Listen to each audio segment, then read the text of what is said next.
Hi, I'm Rodar, but most people call me Ro. I'm a sapphire dragonborn who was separated from my true parents when I was just a newborn. My adopted parents own Singing Hill Ranch, just outside of Tribor. They found me in their grain field with my parents nowhere to be seen. I spent my life wondering where my true parents are, and who they are. I hope to be reunited with them and to find them in my travels someday. Both of my adopted parents are worshippers of Thor, god of thunder. They took my appearance as a gift from Thor for their show of devotion. I was raised to worship Thor as they did. Most people would say I look scary and mean due to a huge scar across my face, but it wasn't from battle as you would think. I actually got it while tilling the fields of the farm. When the tiller hit a rock, I tripped and cut my face open against an old stump that was uprooted. Funny story when you think about it now, but wasn't so funny when I got it. Anyways, I may look intimidating, but deep down, I'm a softie. I like to keep to myself for the most part since I was sheltered growing up. My adopted parents didn't want anyone seeing me since I'm a sapphire dragonborn. Don't see many of my kind around here. I usually wear a long cloak with a hood when in town to try to obscure my identity. I do get strange looks occasionally, but people leave me alone. My parents have had livestock go missing randomly overnight. Haven't seen any remains or signs of how they've gone missing, but I've heard rumors in town of other farmers having livestock go missing as well, so I'm in town trying to figure out what might be going on.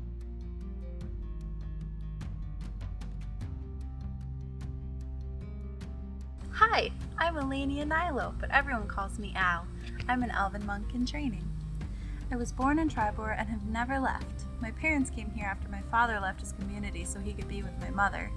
See, he's a sun elf, and his parents didn't approve of his marriage to my moon elf mother. So they came to Tribor, started a farm, and had me. My cousin lives here too.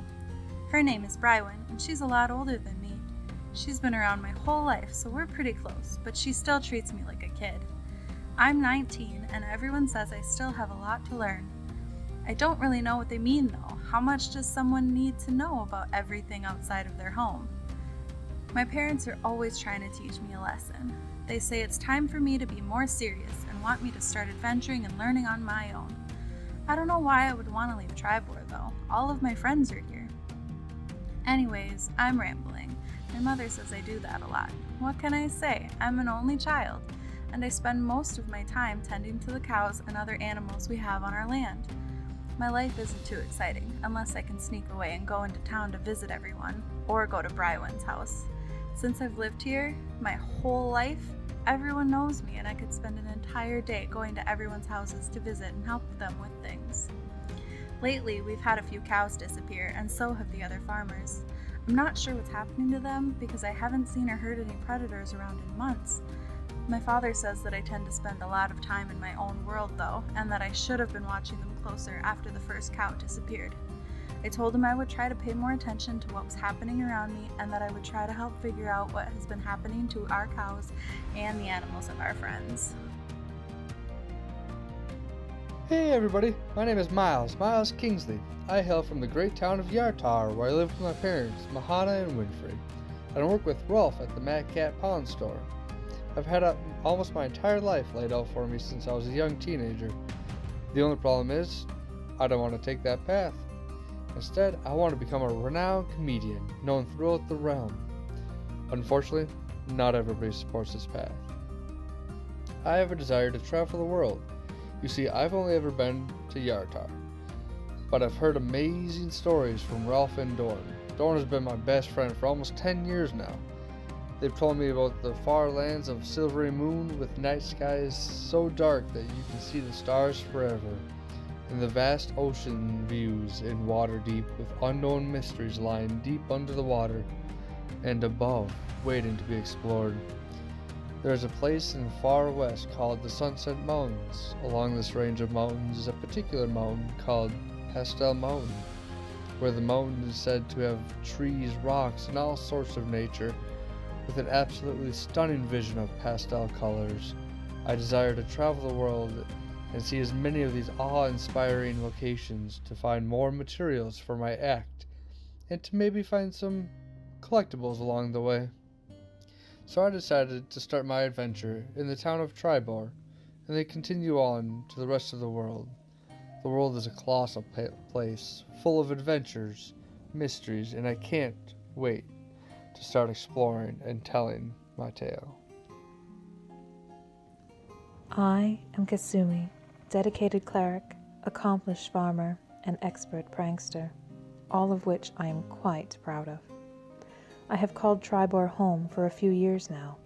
I live and work on a small, successful farm close to the woods, where I grow vegetables for the market and raise chickens and the best mouse and cats one can buy.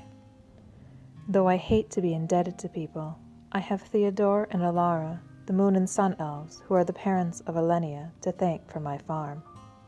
When I arrived several years ago, with nothing but a small, depleted traveling pack on my back, they offered me this small house and plot of land to start up my new life. No questions asked. I have long since paid them back, but they are the people I trust the most. My only friends, if I dare even say that word. I tend to keep to myself. I'm not shy when people come to me, but I don't seek them out or crave attention like others in this town. I have a lot of secrets, and I don't wish to share them. However, to best protect myself and my secrets, I make a point to learn as much as I can about the beings of which I have surrounded myself, stalking silently from shadow to shadow, watching and listening. Hi. My name is Adari Moonspirit. I'm, just a simple, shy, ghost-wise halfling druid.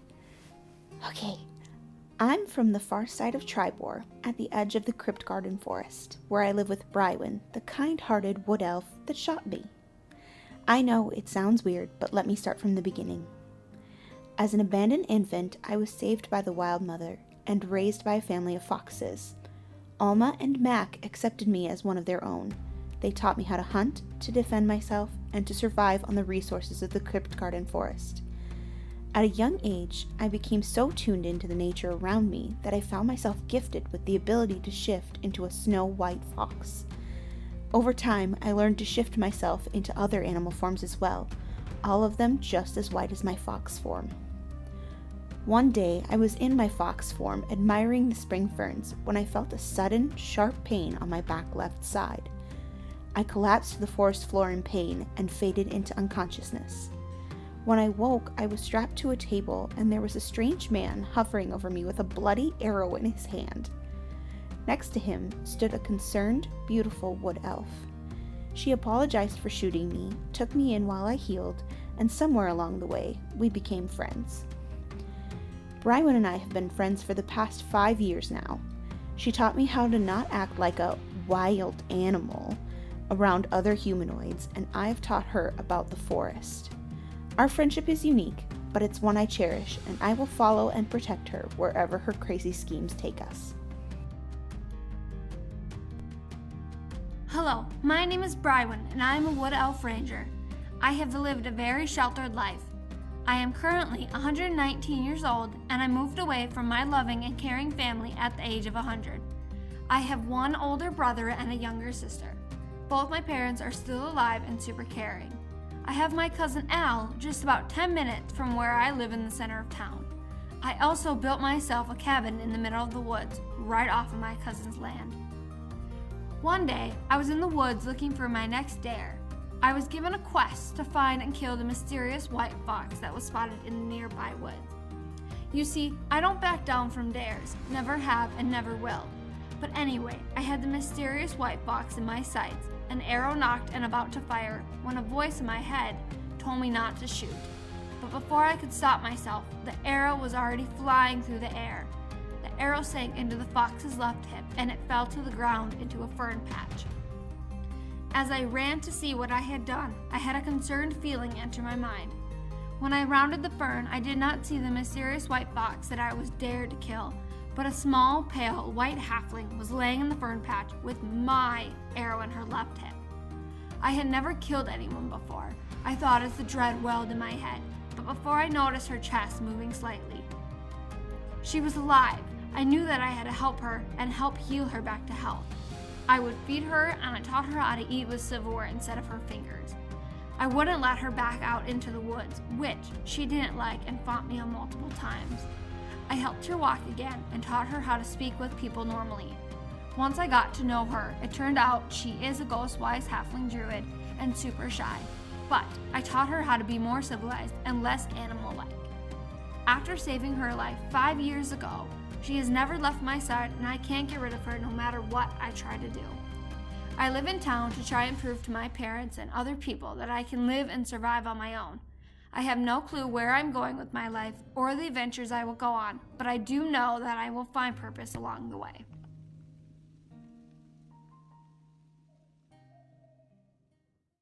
Hello and welcome to Session 5 of Campaign 2, where we last left... Call it Campaign 2? What? They don't know about Campaign 1. I guess they don't know about Campaign 1. It's Campaign 1. There's no Campaign 1! Alright. Anyways, welcome. Where we last left our adventurers, they made it to Red Larch, and they met a new character who was surrounded by many people that decided to follow him in the hunt of a creature. They only knew what it looked like initially, but they found out that it was an undead demon. They ended up hunting down that creature, actually. They ran past a carriage that had some undead and murdered those. I mean, I guess they don't really murder, they re-killed them. And found a chest, brought that with them as they were hunting down this creature, and found it in a cave, a very dark cave, and had a very long fight with it, where they ended up defeating all of the undead in the cave. And we left them off, right as they killed all of the undead. Re-killed. Yes. So, what are you guys doing? You're currently in the cave. We're basically starting where the monsters literally just dropped. So, is anybody doing anything special? As far as you know, there are no other hostiles in the area. I'd probably go around and investigate around the cave, see if there's, just to make sure there's no other traps or hostiles that I'm aware of, and then see if I can find any fun things. Okay. I'll have you roll investigation. Do you have dark vision? I do. You do? Yeah. Okay. Only 4. 4. Yep. What is everybody else doing as Miles? Granted, I believe... Oh, can we move the minis off the map? Sorry. No. You can't. Good job. Because we are out of initiative. And I believe, Miles, you were kind of... Oh, that's not... I was about over here. Yeah, you were not in the center of everything. There we go. I don't want to hit a square. Sorry, DM has the baby today, so I get all the luck. Yeah, you were there, and there's a whole bunch of other people grouped up with you, and Sasha, along with his companion, and a couple other people I believe are in the other area, actually, if you guys want to set your minis Right about there. down. After I killed the big fella. You don't need to put, like, because that would be Rogar, probably. Unless you wanted to choose that one. No. You can leave Rogar and Al off. They are currently busy, so they weren't able to make it tonight. Oh, and we apologize for starting a little late. There were some technical difficulties. So, there's that.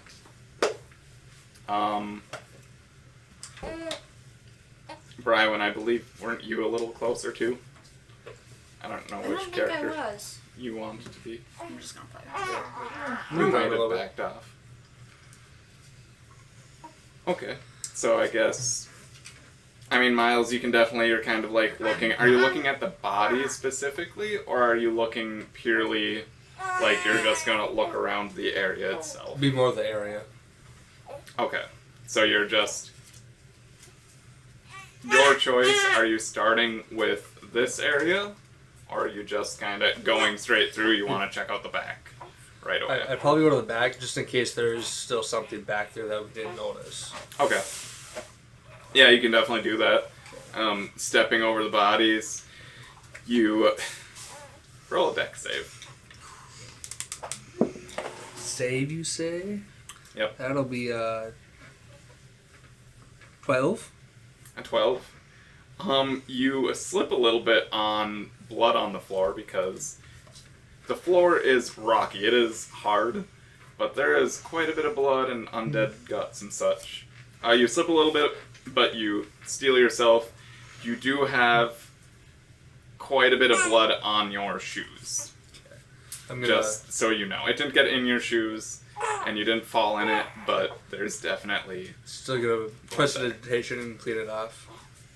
I mean, you don't... I guess you wouldn't know right now that there's blood on your shoes. Later on, sure. you know, because it's dark.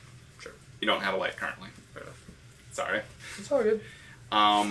Yeah, you walk through, you notice that, yeah, all the monsters are dropped currently.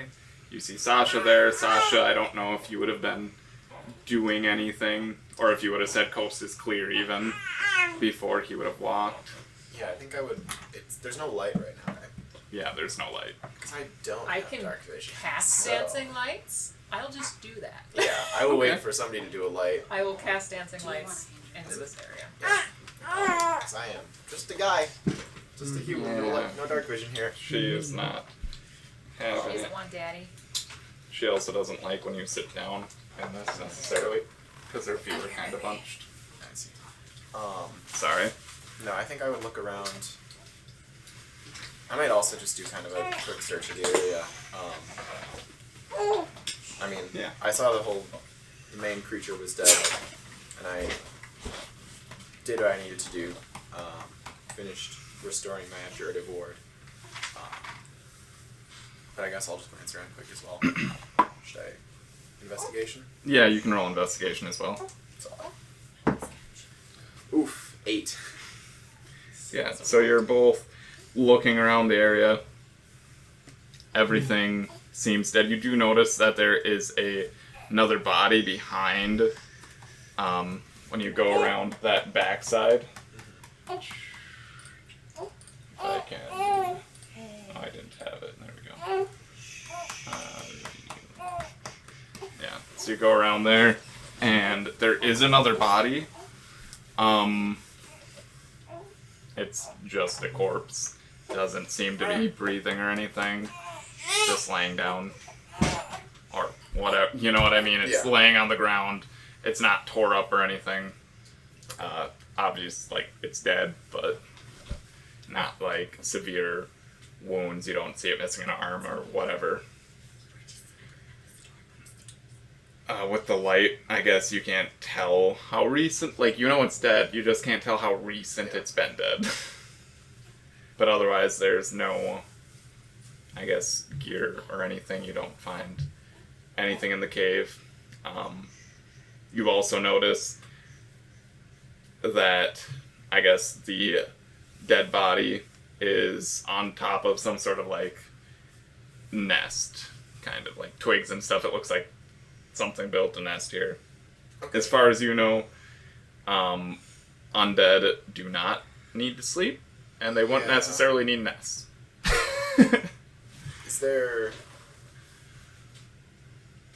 Is there something I can roll or know about this that, like, figuring out either what kind of nest this is or if it would be the creature that we fought? Or knows why it would be here? The nest is made out of, like, twigs and sticks. I would say you wouldn't know, really. You're not a nature person. Yeah. Enough knowledge that You just would this know doesn't undead. make sense for this thing, but Yeah. okay. Alright, I'll just make note of it and then keep checking around. I mean, are you proficient in survival? I'm assuming not. No, I'm not. Yeah. Nor am I proficient in nature. I was going to say you don't really know nature stuff, so yeah. You're just like, this is odd. Yeah. And the creature seemed, at least the one you killed, seemed more intelligent. So you would assume if it needed to lay on something, it wouldn't lay on twigs. Yeah. But the nest is rather large. Okay. So like that, probably like a large creature could lay in it. Yeah. So maybe something akin to like the bear that we fought on the way here. Alright. Yes. So, well, I'll finish my search and then kind of come back around. Does not appear that there is much to find left in cave. That's good. Well, we got everything. I don't know if you want, I kind of gesture to the corpse of the creature. Bring home trophy of some sort. I did what I need to do. Don't particularly care about reputation, but if that is something that you are looking for, it is. Take your pick. Well, I don't have a large enough weapon to decapitate this thing, so if someone would do it for me, much appreciated. I have a hand axe. Think that out. You think that would help? What do you do? Hold up a paw. Are you still there? Yeah. I can hold it for an hour. Yeah? Why would I drop it? And most of you would know that at this point in the day, if you left immediately and decided to go back to Red Larch, you would make it there just at nightfall. Whereas if you did decide to harvest or really anything else, you would be getting there after nightfall, which doesn't change a whole lot, I guess, but it would be nightfall before you get there. Cut off its head for me. Alright, we'll give it a shot. Roll a strength check. Strength check. Not even an attack? Nobody else chiming in or anything? No? Okay. Nah, 2. I offered. I guess roll an attack too, I guess. I didn't even see how accurate you are at hitting this thing in the neck. Okay. Not much better. Probably like a 7. We're starting off right. You swing at it, and you hit it, but you hit it in like the shoulder. You're like, oh crap, that's not gonna help for cutting off the neck. Just keep trying and just keep. Yeah. I'll get the shoulder off eventually. That's what we wanted, right? Yes. Roll 3 more for just accuracy. Okay. Okay. Better. So it'd be 16s and 19. 2 16s. Oh wow. Yeah, you actually swing 3 times, hitting it in the neck each time, and you actually spend a good, probably like 10 minutes actually hacking this thing. After your first like oops swing, hitting it in the shoulder, the rest of them connected fairly close to each other, and you ended up cutting off the head of the creature. It had a pretty thick neck, so and thick hide, so yeah. Nope. I will grab it. Head is off. You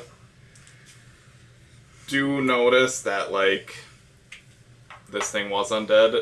Some of the hide, if you wanted hide at all, could possibly be salvaged, but for the most part, not really.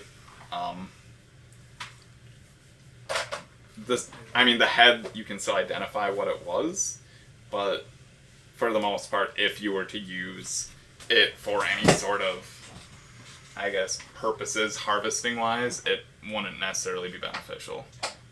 So, like, I don't know, if you're making a stew out of its eyes or something, you wouldn't use its eyes in this case. Sure. So, just for your information. Well, considering it's undead, that's very unhygienic. Yeah. Some people Probably pretty like, tough. Kind of like jerky. yeah. You know, it's like eating the most poisonous fish in the world or whatever. It's you need to eat the exact right amount of it for it to be. Puffer fish. Yeah. and it's like an Yeah, euphoric taste or You have whatever. to eat the exact right amount of Mhm. rancid meat before you... Before Which you is die. none, by the way. No rancid meat is the right amount. But rancid eyes, different. Still, Yeah. one eye. Anyways, just saying in general, it wouldn't really be It's beneficial like to Rocky use it. Mountain oysters. Someone cut off his testicles. We're gonna fry these babies up. I start walking out, dragging the head. We want to Okay. make a camp here for a little bit. The head is pretty big. It's like, That's why I'm dragging it. yeah. We How got to- how strong are you? Not super average. I mean, 10. I'd say like 15 pounds, which is Well, that's not pretty. bad. I can I mean, lift it's over not- 15 pounds, It's not so it's crazy. okay. It's not just crazy awkward. heavy. It's just bigger than most Bulky. heads. Sure. Yeah. Like you could probably carry it yourself. It's also kind of gross. It's like a basketball. I Not the prestidigitation the blood off where I was holding the nasty bits. Okay. It's nice and clean where I'm holding it. Do we want to take? And you kind of need to actually hold it with two hands, by the way, because it doesn't necessarily have like hair. I thought it had horns. Oh. Oh, it's Yeah, I horns. guess it does have kind of horns. They're a little bit hard to grip, but it's Figure it fine. out. Yeah. You'll figure it out. We, Yeah, we grab could, the yeah. bull or I think that'd be fine if we want to demon take a. creature by the horns. We could take a rest. That'd be fine. I think that'd be a good idea before going back, just in case there's more things out there for us to be safe in here. Would be a good idea. How bad does it smell? The head. No, I mean the cave. The We're cave? gonna rest in the cave. Surprise! Like, it smells bad. How intelligent are you? No. Are you wise? 12. It's not like crazy. It smells pretty bad. Yeah, I know Yeah. that. Things were dead in here, but Was like, anybody else is it going to be investigating or disturbing anything? to sleep in? I don't think we sleep. Okay. Just Rest. rest. We can go outside. I mean, I didn't know if We can like play a song. Brywin or Dari would walk around the other room too or anything.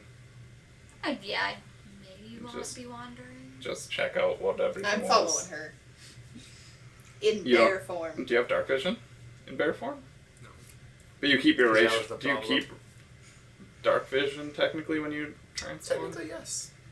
Rules as written, you keep racial traits. So you would, if you have it as a ghost-wise halfling, which I don't know if you do. No, she doesn't. She was running into stuff. Oh, then no, Yeah. it doesn't. Yeah, nope. It- Still, I mean, it you had would, the but it dancing doesn't. lights though. It does not have dark vision. The dancing lights were on. Yeah. So Yeah. yeah. so you can see some. Um, They last a minute, so. Telepathic. You also have, I believe, stronger You have perception You can with still use that. a bear snout. Yep. So Yeah. As a bear, I think you have advantage on perception with With smell, smelling. yeah. Keen smell. it smells bad. Real bad. You know that it smells bad, but you also being smart can tell that it's not like they've been here for a long time. Okay. So like, It's not a lingering stench. yeah, maybe they've been here, like the actual whatever these undead creatures have been here for maybe a couple days or a few days, but they definitely haven't been here for an extended period of time. Because, you know, smells kind of seep into everything after a while. And Yeah. I pass that information on to you telepathically, and you can do what you want with it. So everybody's in this room? We're all kind of Right. in this area. Area. at this Most, point. most of you are in there. Yeah. I would say Al, Rogar's off healing Al in this other room, and so like all the other people, a couple of them come to like check out the carnage, but some of them are just kind of like, it smells really bad, we don't want to go in there. So most of the people are kind of in that first room area. Well, yeah, I'll tell them what you just said. Oh, it smells good. Yeah, that it smells that they haven't been here for too long. That's good news, I think.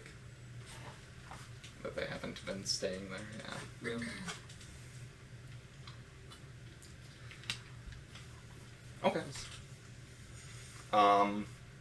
Are you guys choosing to rest in the cave then? It sounded like that's what that question was for. Yes. Smell question. Well, I'll probably rest right outside the cave. Yeah, I would stay in it. Short I rest. have keys on the smell too, so. Okay. How long are we short resting? It's an hour, I believe. Just bandage up some wounds, get some spells back together, do all that. Use some Yeah. I guess one other thing, the undead did have, like, the skeletons had shields and rusted. Well, not super rusted, but they had swords too. I mean, I don't know if any of you are interested in gathering equipment to try to sell, but they had that type of stuff on them. Were the shields, or there's an axe too, right? Right. I think somebody had an axe, if I remember correctly. I could be wrong. It's been a little while. I don't think they had Okay. axes. Are the shields in okay condition? Do they look... They look fresh. Like, they look like somebody, like a normal soldier would use them. Granted, they're gross, The full amount from but otherwise, yeah, they're like any shield they've seen combat, but like not in bad condition. Alright, I'll go grab one, just for having it.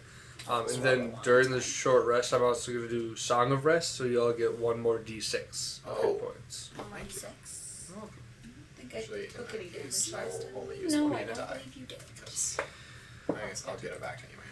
It should.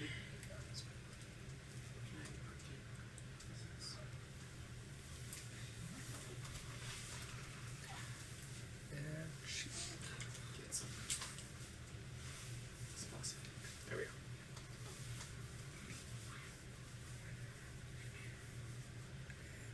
Alright, yeah. You guys rest. Nothing else strange seems to happen. I would say towards the end of your rest, which I would say you're rested enough to be fine, you hear a strange sound from outside. It almost sounds like, so it's not footsteps, but it definitely sounds almost like a wagon or something coming towards the cave. Or wait, some of you are outside. Okay.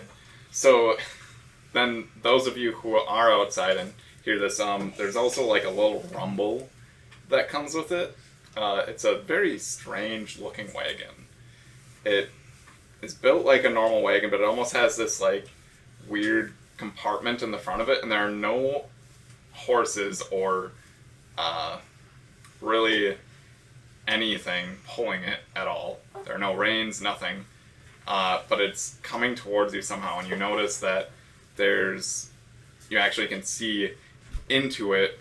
So there's like a box, but you can see into it, and there are two people sitting, facing you guys basically, and it is moving towards you. It's an Einstein. Very It drives strange. itself. You also notice that the wheels on it look like they're made out of some sort of different material than wood. I'm slightly more traveled and studied. Have I seen anything like this before? You haven't necessarily seen anything like it. It's not coming at you quickly at all. Yeah. It's fairly, like, it's a little bit faster than walking speed, probably. But you have heard of these things called magic mobiles. Whereas magical people can essentially use their magical force to propel them forward. Interesting. I forgot to ask before, was the chest still in the same area that we had left it? Yeah, the chest is still there. The one ranger type person that was with you is trying to like pick the lock currently. Cool. I know my wild shape wore off, but that's okay. I still growl. So you can pick the lock. And then they can die because it's magically. And as this explosion. As this wagon gets closer to you guys, you notice that, these people are basically sitting in a box, and it looks like it's made out of metal. And can I get this, there we go. Sure, we can throw this in there. It looks fairly similar to that. Alright. That was what I was getting in my head. Model T Ford? Model A? No, it's a magic mobile. Oh, yes, my bad. Yes, it is a magic mobile. Now if I can find my mouse so I can get rid of it. There it is. I see it now. There we go. Interesting. Yes. That is what you see, and it actually stops a little bit of ways from you guys that are outside of the cave. And the doors open. There's actually, you notice that there are a couple extra people in the backseat. The total of 4 people get out, and they look kind of like scholars. They're dressed in almost, it's hard, I don't even know how to explain it, kind of like almost tighter fitting robes. 3 of the people have almost like quivers on their backs, but they have scrolls sticking out of them, and they all look fairly young, besides the man that was holding on to the control system in the front. Looks a little bit older, but not much. He's dressed a little bit differently, a little bit more ornate, but they all are wearing a gray and just different shades of gray outfits. And yeah, they all come out, and one of them, one of the scholarly looking ones, is like, Did you guys see some undead around here? He adjusts his glasses. I kind of shift the skull behind my back a little bit. There were some. Why do you ask? We're trying to research them, and we had some,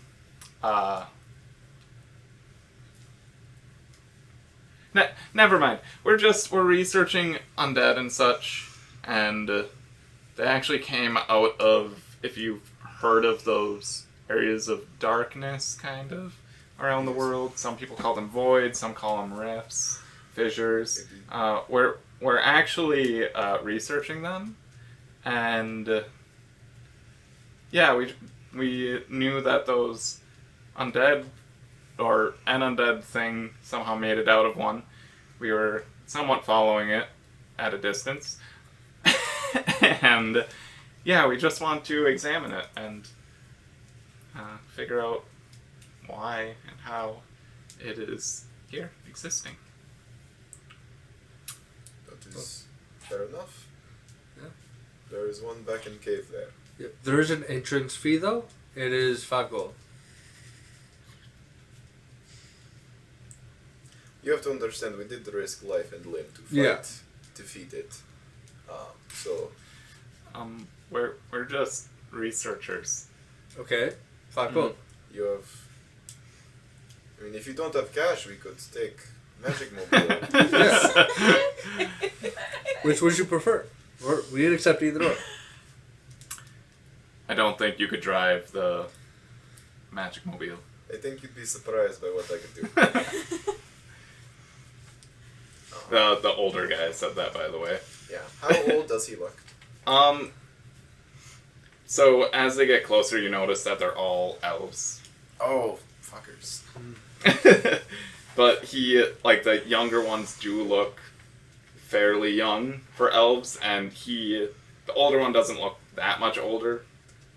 Maybe mid-life, a little bit younger than midlife. Mid-4th century. Yeah. I mean, I think typically elves live couple hundred or like 300 years at the tops or whatever. It's like 800 at the tops. Yeah. Is it? Yeah, my parents Typical are like D&D lore. 500. But Okay. Anyway. So 800. yeah, you can't really tell exactly Old though. Like, just by looking at him. He doesn't look old. He looks older than the young ones. He looks older. If you're thinking about actual people, he looks like around 30 maybe. Okay. Whereas the other guys look like 20. Yeah. So they all look younger than Sasha, but just knowing elves, like they're all definitely much, much older. Probably. That is good. Though you'd be surprised by what those of us here can do. You would be surprised as how difficult a machine like that could be to actually control, as well as how rare they are to find. I mean, if it is difficult to control and does not seem to go quite fast, I see why it's rare. Not a very good invention. He just glares at you. But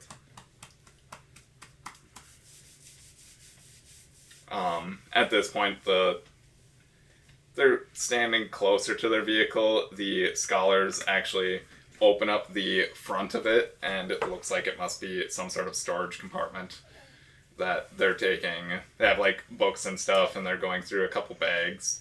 You notice one has like vials in his hand, or in his hands. He could be an amputee. You'd be fine with that.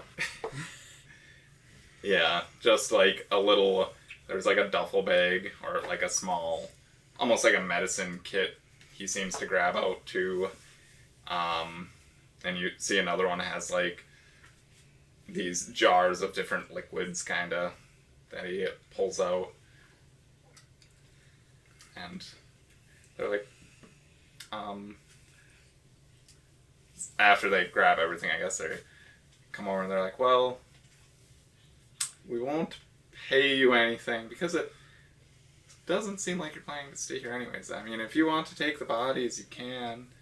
Or body, I guess. I don't know how many undead you killed. But we'd be willing to pay you. There's actually a void nearby, actually to the east.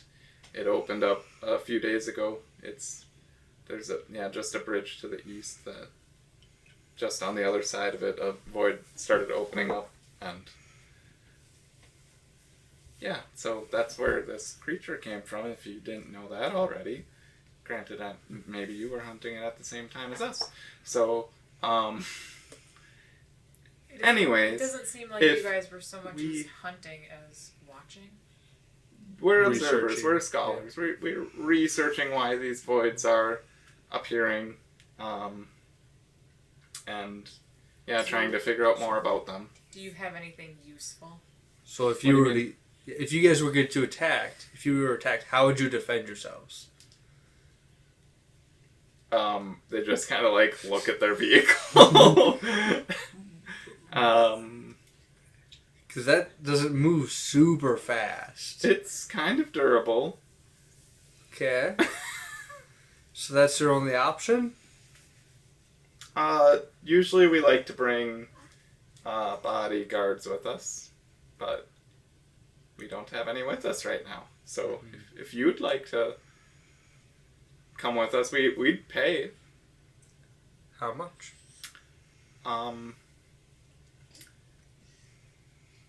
We would give you a sizable sum. I need a number. You can guard us close to the void for 3 days. We're basically going to like travel around it, take samples, such like that. What do you consider a sizable sum? Because to some people, 10 gold is a sizable sum.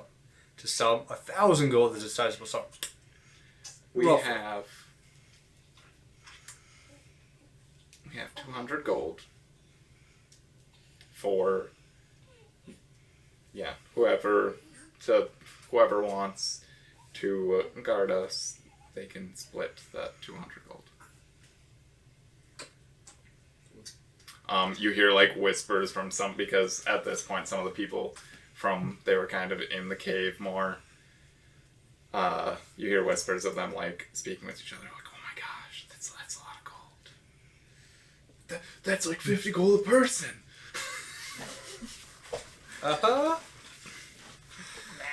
Another guy like slaps him on the head. No, you idiot. There's a lot of us here. It's like maybe like 100. Yeah, maybe like 8 gold a person. It is a fair proposition. I mean, I can't speak for everybody else, but I'd be willing to. Did you say how far this void was? Day 2, 3. Oh, how far away from here it is? Yes. It's about a fourth of a day. Just a few hours travel from here. Could we rest for the night and go tomorrow? If we were to join you? Are you just gonna rest here? Around here. Do you have a better spot? I mean, we could go in the magic mobile. Would we all fit in there? No. It looked almost tight with maybe they could fit a small person in there with them. Maybe.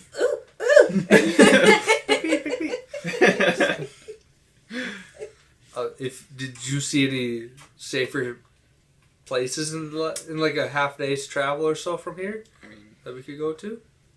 Not really. No. I guess to me this would be the safest spot to be. Fair, I guess.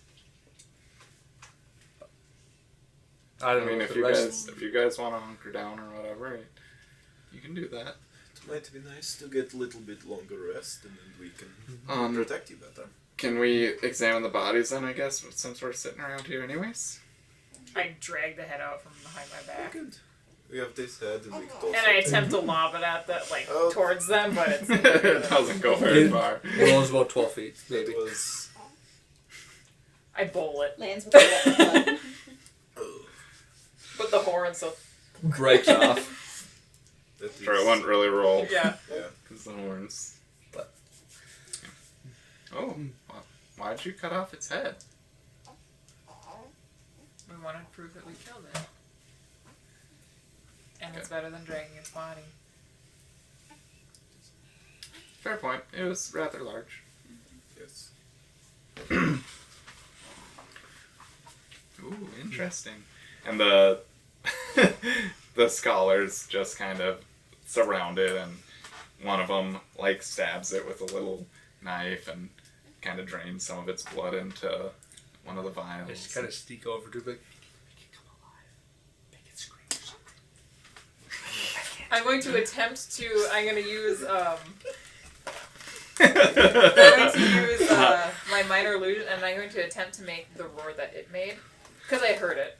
It was talking or whatever. Okay, yeah. I'm going to try to make that noise. Well, it wasn't really making a... I mean, it roared probably once or something. Yeah. Sure, you can try to do that. One of the guys takes like almost like an ice cream scoop out of the medicine bag and like is scooping out one of its eyes and beautiful. 23. Putting it in a little jar that has some liquid in it. and as he's doing that, they hear an audible sound. Adari just looks horrified. They're wearing brown pants? No, great. They jump back. They jump back and, like, the one with the eye that it, like, just put in, like, almost drops it, but then catches the jar. The eye, like, falls out onto the ground. It's like, ah! Probably wisdom. It's probably wisdom. Yeah. I haven't looked at it. If you feel like rolling. But I definitely feel like rolling. She's already horrified. Just a wisdom save. Mm-hmm. They were shooken but they don't. They're not actively scared. Like they just are like, "What the heck was that for?" And like looks over towards like you guys, like, "What the heck?" It must not have been all the way dead, I guess. Look as innocent as possible. What's your save? What's your... Roll deception. She's 14. Me or? Okay, I rolled exactly. Well, 14. whoever is trying to look innocent. Oh, all of us. I am innocent. We would all be trying to look I look innocent. horrified. Oh no, we upset the baby. I look horrified, but the sound didn't phase me. 27. Natural 20. Nice. I'm more horrified by what they're And doing. I got 19. They're just like looking at you. I don't know who did that, but like, don't do it again. We know this thing is dead. It's just, that was a loud, scary noise, alright? Jeez. And they go back, he picks up an eye, or the eye, and he like waves his hand and the dirt kind of like flies off of it, and he puts it in the jar. And Are they a little more closes cautious? the jar. They go back to it. They're, yeah, I mean, you can't tell if they're necessarily more cautious. They keep like, one of them looks over their shoulder. It's pretty often like I just to see if anybody is like making magical movements. Are all 4 of them working on this, or is it just the younger 3? Or... The younger 3. What's the older one up to? The older one actually went over to the back to the magic mobile, and he's actually leaning against it in the front, and he has a book. Much different, like, they have notebooks. The 3 have actual, like, notebooks you would think of that you would take any sort of, like, research notes in. He actually looks like he has a thicker book, like a tome, kind of. Yeah, that he's paging through. They're on a field trip, basically. And he's the supervisor. Slash bus driver. Can I Magic mobile driver. Yes, sorry. Miss Fritz. I'm gonna walk over there first. Okay. That stone, is it spellbook? Yes, it is. Just kind of like glances up from it. Why do you ask? Nothing, it is just, I have a similar one myself, and I'll take out my spellbook. I'm assuming his is much more kind of ornate, elvish. Mine's just this old kind of, probably like a brown leather, simple, used for like, came from a fishing village, so like shipping, what's the term? Like the logs and stuff? Yeah, shipping logs and such. Seems like it's not in the best condition. It's been dunked in water a few times. It is good quality. Thanks. Yours is a little bit, not. Yes, it is. His is like a, it seems to be some sort of gray, almost scale. Not dragon scale, you know it's not dragon scale, but it has some sort of gray scale leather, I guess, that it's bound in. I mean, the pages look like, they look like high quality paper pages. You can't like he holds it like closer to him as you get closer, and he probably closes it as you are actually approaching and talking to him when he actually engages. But you can tell like the pages are thicker than like regular paper pages. Yeah. As I'm talking to him, I'm going to cast Detect Thoughts, Okay. which I have from the telepathic feat. So it requires no components. Mm-hmm. So just to see his surface thoughts real quick. As this kind of Wait, it has no... You don't have to talk or anything. You don't have to talk. You don't have to. I'll check it because there's a few different feats that have similar things, and there's a couple variations of it. But yeah, you can also cast the spell. Okay, where's the? I just clean off my stuff when I Actually, notice it's that also- it's dirty, by the way. Okay. Outside. You like clean off your shoes. You're like, the "Ah, actual feet. Mhm. It's the- it's like stained. And you like go a little bit more, and it goes away like a little bit more. It takes about 5 minutes to actually clean it off because blood stained, but Pretty, yeah, clean no out spell stains. slot or components. So no material, somatic, or verbal components at all. It just happens. It's telepathy, so yeah, I will do that just to get the surface thoughts. Kind of while that was happening. Initial surface thoughts, you would be able to tell he's kind of like, what is this? You wouldn't necessarily think idiot, but Moron? yeah. Buffoon. Well, I'm I just like going buffoon. to, just because he wouldn't say this out loud, I'm just going to use, I guess, my words. You would probably have more detailed words that I can't think of right now, because I didn't know you had this spell. But anyways, he'd be like, this idiot thinking he can drive the matchmobile, not knowing that it that it has some sort of magical lock, only he can drive it right now. He wouldn't think specifically of what the magical thing is, but basically, like, currently he's the only one that can drive it, essentially, is what you get. You also would get that, well, at least we found some new bodyguards that we've been needing some bodyguards, so What sort of we magic? got quite a bit of a group. What sort of magic is it that you study? You must have some sort of specialty? I do a little bit of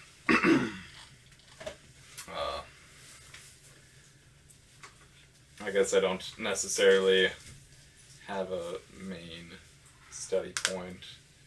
I don't actually know that many spells, to be honest. I just have enough magic that I can drive the magic. A little bit of defensive. I guess if you would think of it as anything more so support magic. I'm assuming his surface thoughts line up with that, or anything. Oh, can you keep It detecting goes for a thoughts minute. as... So you can kind of guide the way people think. by I your thought. see. Yeah, his surface thoughts, he would kind of, like when he says, yeah, he knows a few spells or whatever, support spells, or whatever, you would probably, because I feel like people would call their spells different things. Yeah. But you could, like, he goes by a few, like, spells that go through his head a little bit. You would assume mage armor he knows. Another one's gust of wind, ray of sickness. Those are kind of the ones that you would, like, pick out. Okay. That would stand out. Of other ones would be called different things that you're, like, not quite sure. Yeah, and it's just a quick surface drive-by. Alright. Well, it's good to be helping you. I'm glad. I mean, wouldn't want anything bad to happen to you without bodyguards, you know? Out here in dangerous areas like this. Yeah, we definitely could use them, but... On the bodyguards, is there any sort of, like, thought that springs to his mind, because it's probably just about getting to the end of it, of, like, oh, those last bodyguards that we led into danger or whatever, like, anything come to his mind, like that sort of... Yeah. I'm fishing for a, like, Those is there a reason they don't have bodyguards right now? Yeah, you would definitely notice he's like, yeah, those other, whatever, the creature that they're investigating actually killed a few of their bodyguards, and can you see images at all of what he's thinking? It doesn't specify. I guess it's just surface thoughts, so, like... Yeah, so you saw the undead in there that you were fighting, and some of the zombies, actually, you see images of, like, the guards, and those zombies seem like they were what thoughts basically went through his mind. Okay. Yeah, and the spell probably says a lot about them, but... It wouldn't be the zombies that were casting magic, though. Okay. Because there were 2, I believe, that were casting magic. Yes. With, So, yep. Is... Yeah, you would recognize basically actually every zombie besides one zombie, and each skeleton were their bodyguards. Alright. Well, it is... You would recognize like the armor and such that you saw on them in the cave, that from what he was thinking. It is good to catch up with fellow spellcaster. It is not... I'm sure you must note it is like small towns like this, not many particularly academically minded. So. Fair. Very true, yeah. There aren't a ton of people to talk about magic. What type of magic do you dabble into? Abjuration is my specialty. It is a defensive, and I'll kind of gesture. I'll do my little mage armor conjuration, and you'll see the, like, I guess that little glow, and it kind of shimmers over the body, kind of outlining the arcane ward that's there. Because, yeah, at any given time I have both the mage armor and the arcane wards. There's kind of those 2 layers going on that aren't visible, but, like, when it's activated, you can be like, oh, that's... Yeah, that's very nice. Thank you. It is... You seem to be much more combat focused on. Well, it is necessary in the parts where I come from, you know. Have to learn. You'll be a very efficient bodyguard. Are your allies here as experienced as you are? Maybe not all of them, but they have their own ways. They learn quite quickly, and they seem to be resourceful. None of them have died yet. Well, none of the ones I've talked to, a few of them seem a little bit less tenacious, but... Okay. I mean, yeah. I noticed there's a chest in the cave over there. What's up with that? I see there's some people kind of around it trying to get it open. Are you thieves? No, it was found... There was a caravan that was also attacked by these undead. We fought some undead with it, and there was chests in there. I guess we did see that when we were following the tracks, so... Yes, it was... The chest has some sort of arcane ward on it, is protecting it from being open, so... We've had some people work on how to break it, but it's not quite successful yet. Interesting. I guess I would caution. Yeah. That did look like a merchant caravan, possibly with wealthy traders. Some of them trap they put wards and trap them at the same time, so... Give it a little bit of a look over. The magic at least is not harmful, but we will be cautious with traps. I appreciate the outlook on your part. Yeah, no problem. I'm not proficient in, untrapping chests or opening them, so I don't think I'd be much help with that. And wouldn't necessarily be interested in their riches anyways. Fair enough. You seem to have it quite well, Mr. I don't think I've got your name yet. Yeah, I didn't ask you yours either. I'm Tenneth. Tenneth. Sasha. Lovely to meet you. Sasha. Nice to meet you as well. I'm glad that we'll be working together, and I hope it will be quite profitable for both of us. I'm sure it will be. I shall go attempt. We have some interesting investors. Tech thoughts is done. I was going to say your detect thoughts is probably over. No, it's very much over, but if I have one level higher spell slots, I could do it again. But at this point, the scholars seem to have their samples and such kind of off the head of the demon orc thing. They also, you notice they also took like a bit of the brain. They also seem to get some liquid from its spine, like spinal fluids, stuff like that. That they collected. They seem to have quite a few vials actually. So. Are they all meticulously labeled? Are they all meticulously labeled?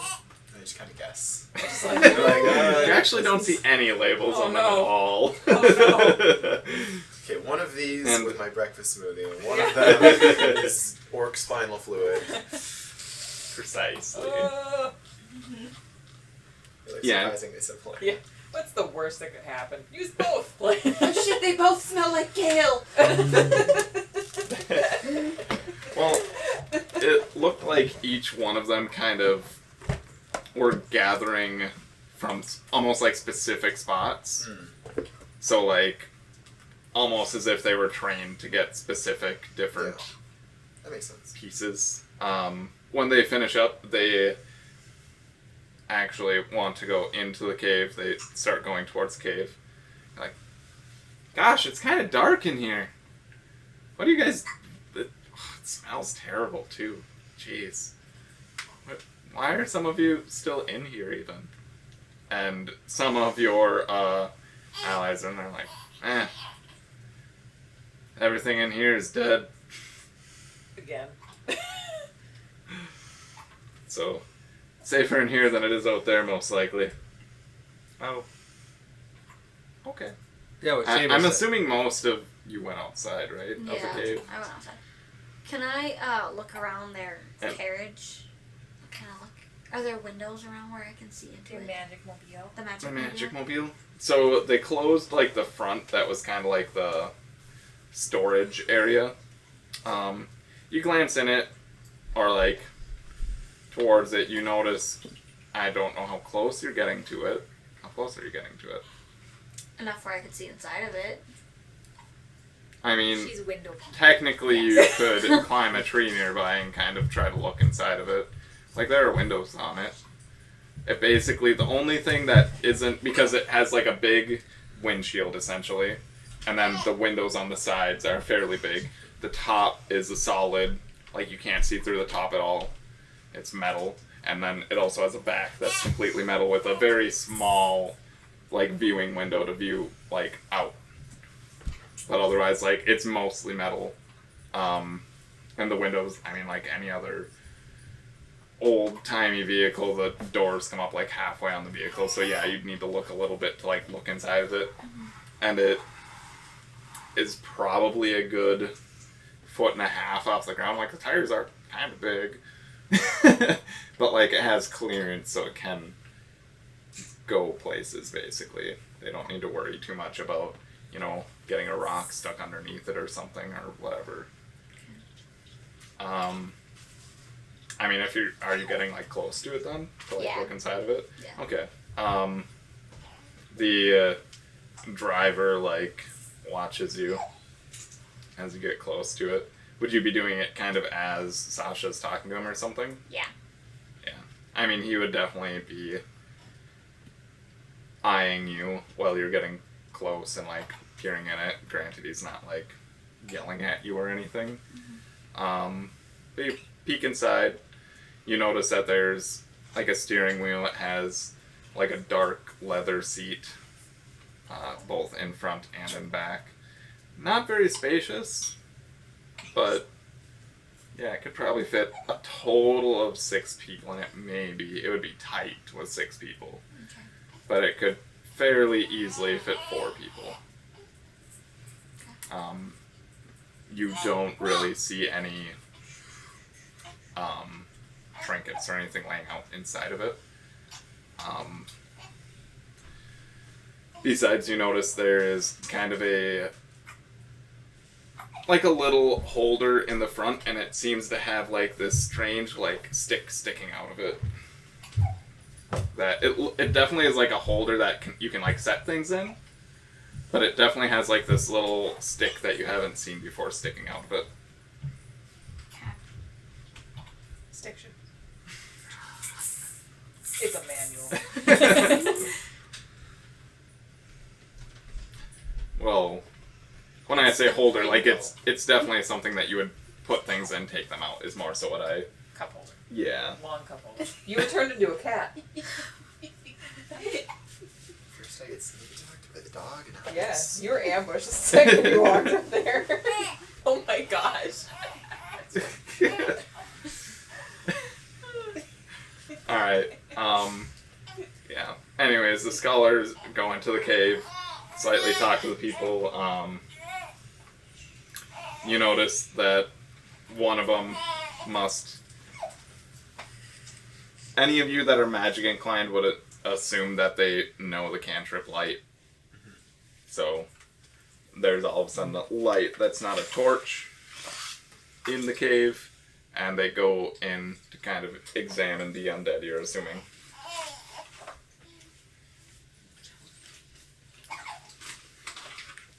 Is anybody doing anything while all this stuff is happening? What time of night is it? It's a little bit after. I mean, we took a short rest now, so it's We probably would have to take a long rest. It's probably closer to like, yeah, maybe 4 or 5 now. You chatted a bit, you okay. did whatever.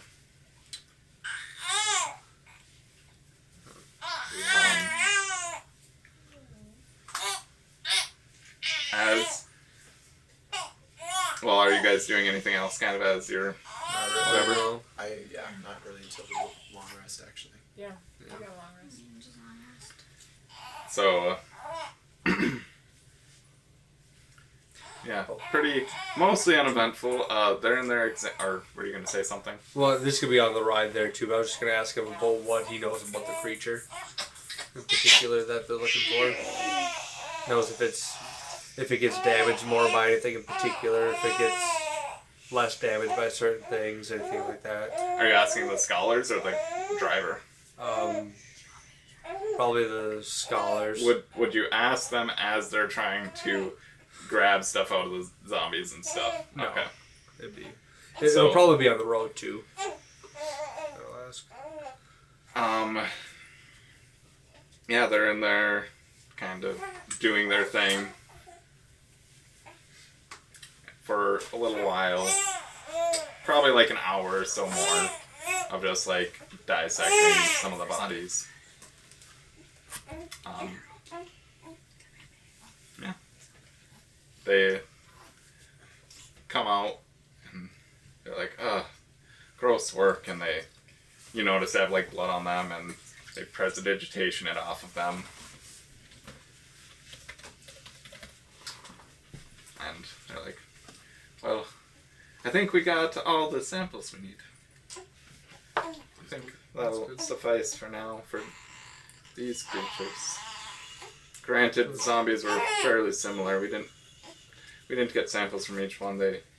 For the most part, it looked fairly similar makeup. They must have been turned by the creatures. So.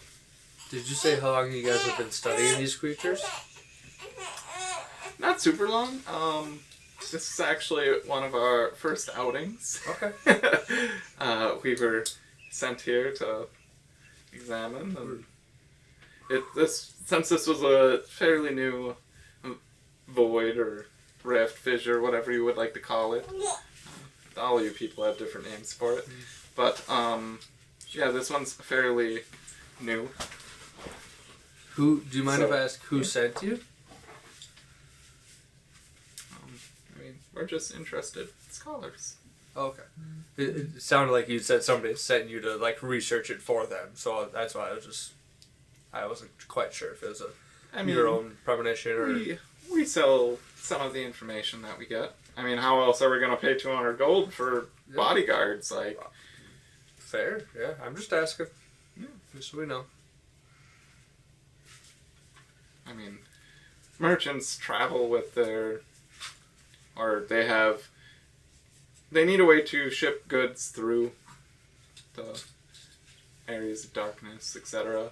So we provide them information on possibly the best way to get through them. It's strange. We've heard many of them can be different, so they seem to have different effects and such. It's different. Yeah. Okay. Makes sense. But it is what it is. It's kind of a dangerous job, but that's why we like to have mercenaries with us. Or bodyguards of some sort. Sure. Makes sense. Will be very helpful. Oh yeah.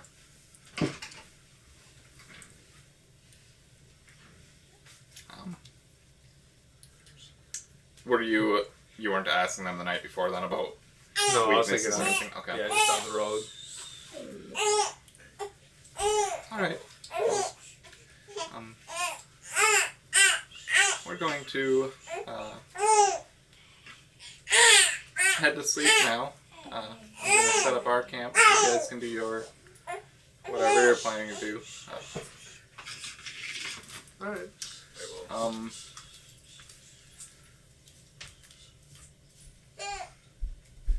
I might need to change diaper. This thing was important for Ari. She was doing on the floor there, though.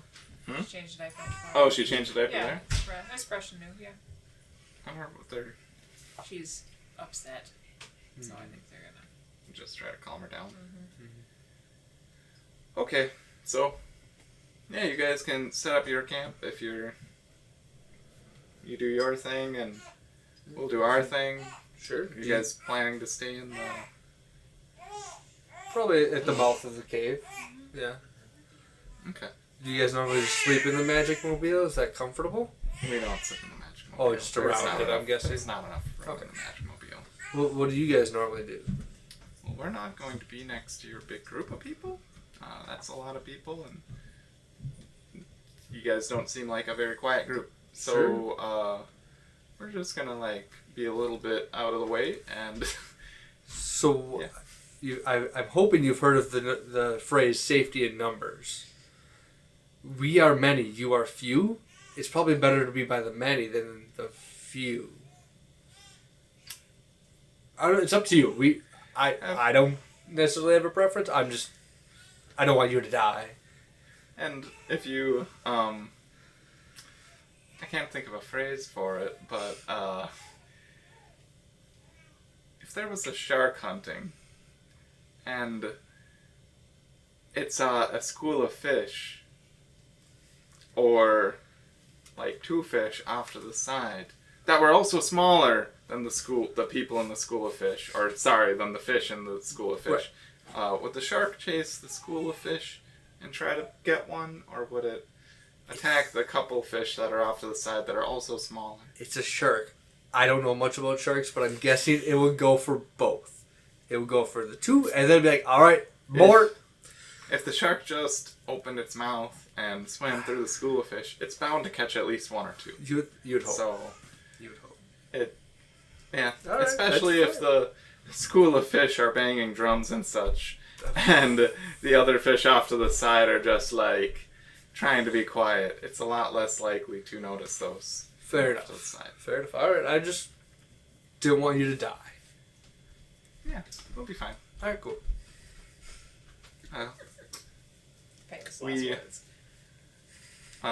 What time do you guys typically travel in the mornings?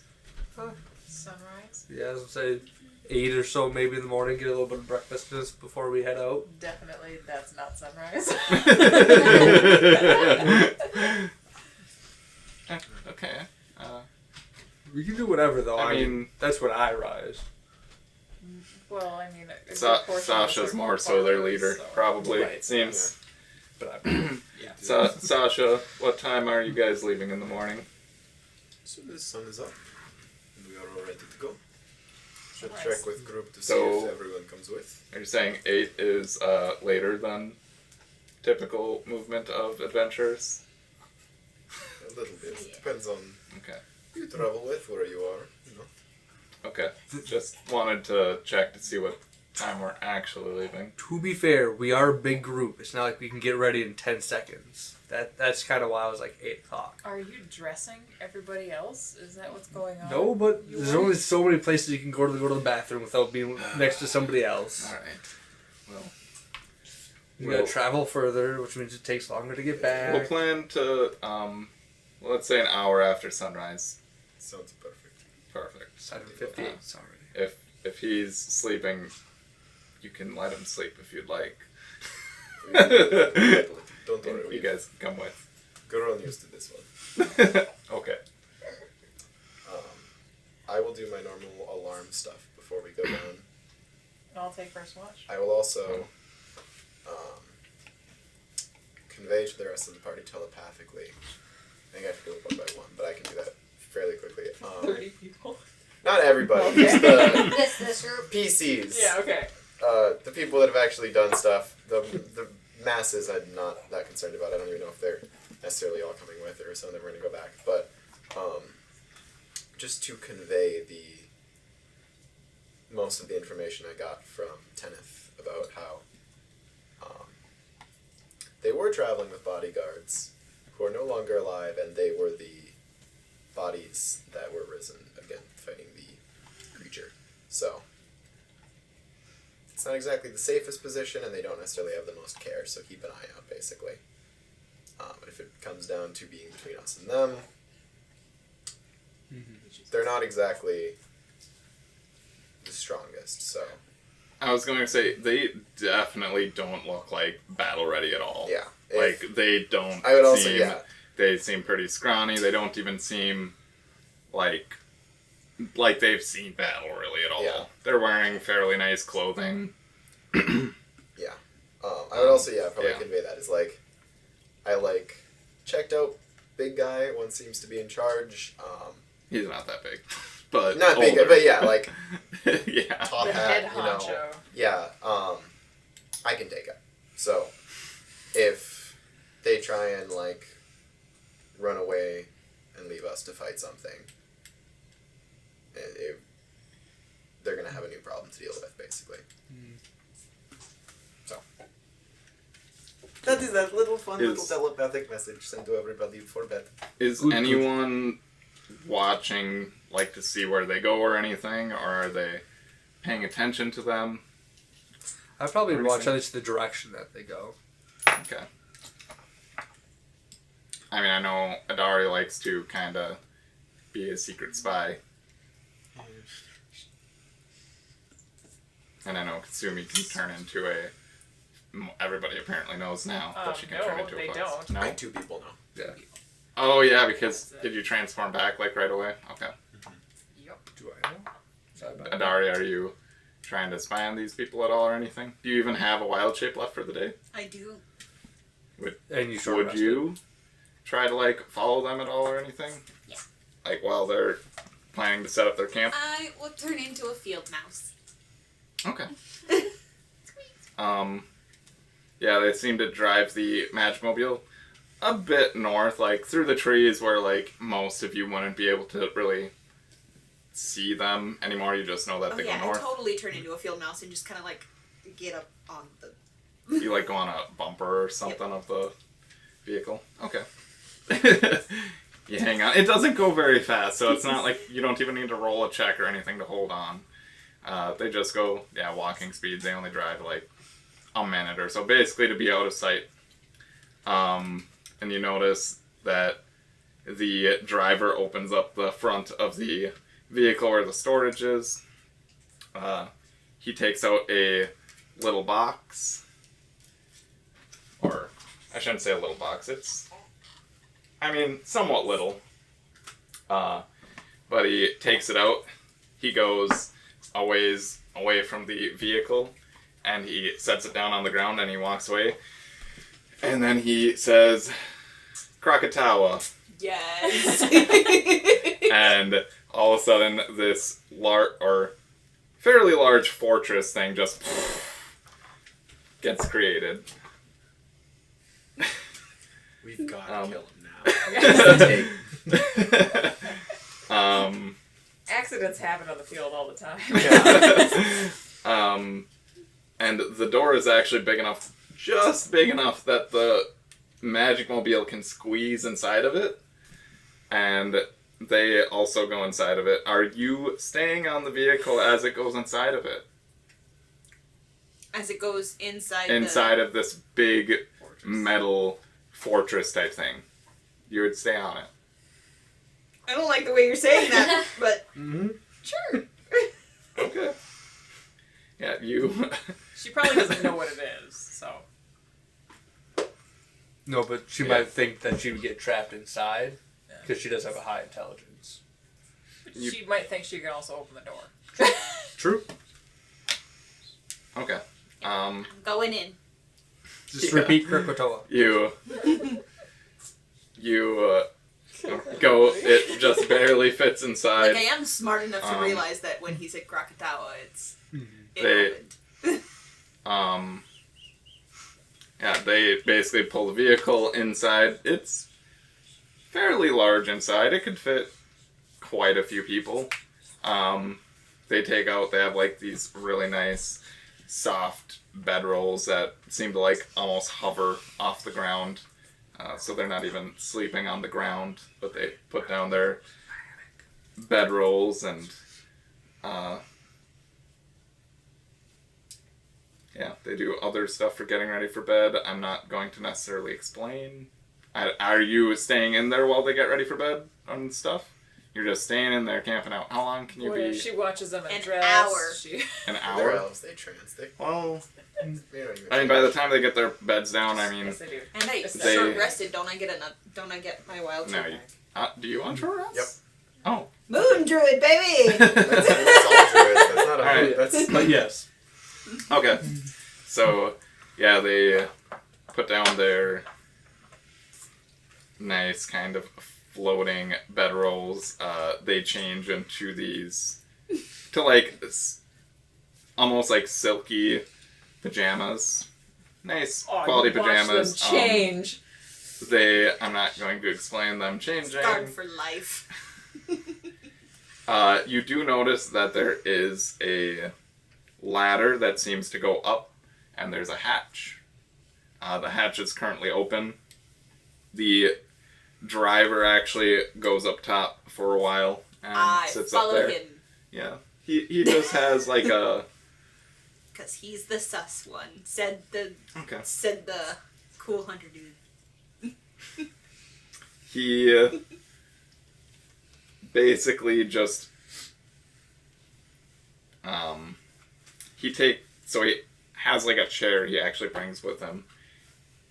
It's a fairly light chair, but he just kind of sets it up when he gets up there, and he's just kind of staring off as it, like, into the sunset and stuff as it gets dark.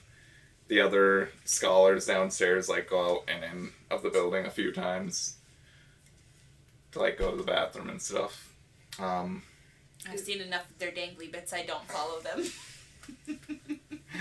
Yeah. Otherwise, yeah, he's just sitting up top for a while. Is it like one of those really flimsy folding Like half chairs an hour. that if you kicked it went collapsed? Yeah, pretty much. Yes. It's I know how we're gonna kill it. I mean, yeah, he sits up there until it gets, like, dark out. When it does get dark, he kind of folds up the chair and he walks kind of the edge of it. At this point, you'd be on, like, 50 minutes or something. Like, he doesn't really seem to be doing anything up there, just kind of watching the sunset. He takes out his tome for a little bit, kind of flips through it a few times. It doesn't really do anything else besides, he walks the perimeter, kind of just glancing around towards the ground. And then he goes to climb down the ladder. Are you following him back down? Yes. Yes? Okay. My high intelligence doesn't necessarily mean smart. Okay. You follow him down, and he... Basically, as soon as he starts going down, he goes to close the hatch. If you want to keep following down, he's closing the hatch. And Yep. Okay. Yep, you skitter through. He definitely would notice you, because you're literally going through a hatch that he just, that he's closing. I wouldn't be able to try to, like, sneak and, like, climb on his pant leg or anything? You're a mouse.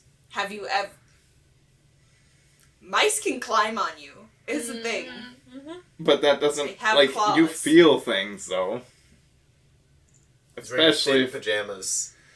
Tidy whities only. He's Walter White myth. So Just tidy whities. So tidy whities. There's... You weren't saying that as he was climbing down, so I'm seeing more so, like, Okay, he's fine. about to close Whatever. it, and you're going to jump through. I mean, it's my character. It would have been how I wanted to do it, but whatever. You've upset her. She was almost asleep. I'm thinking stealth check, perception check. That's what I'm thinking. Okay, roll a stealth check. Yes. Don't let me down, beautiful.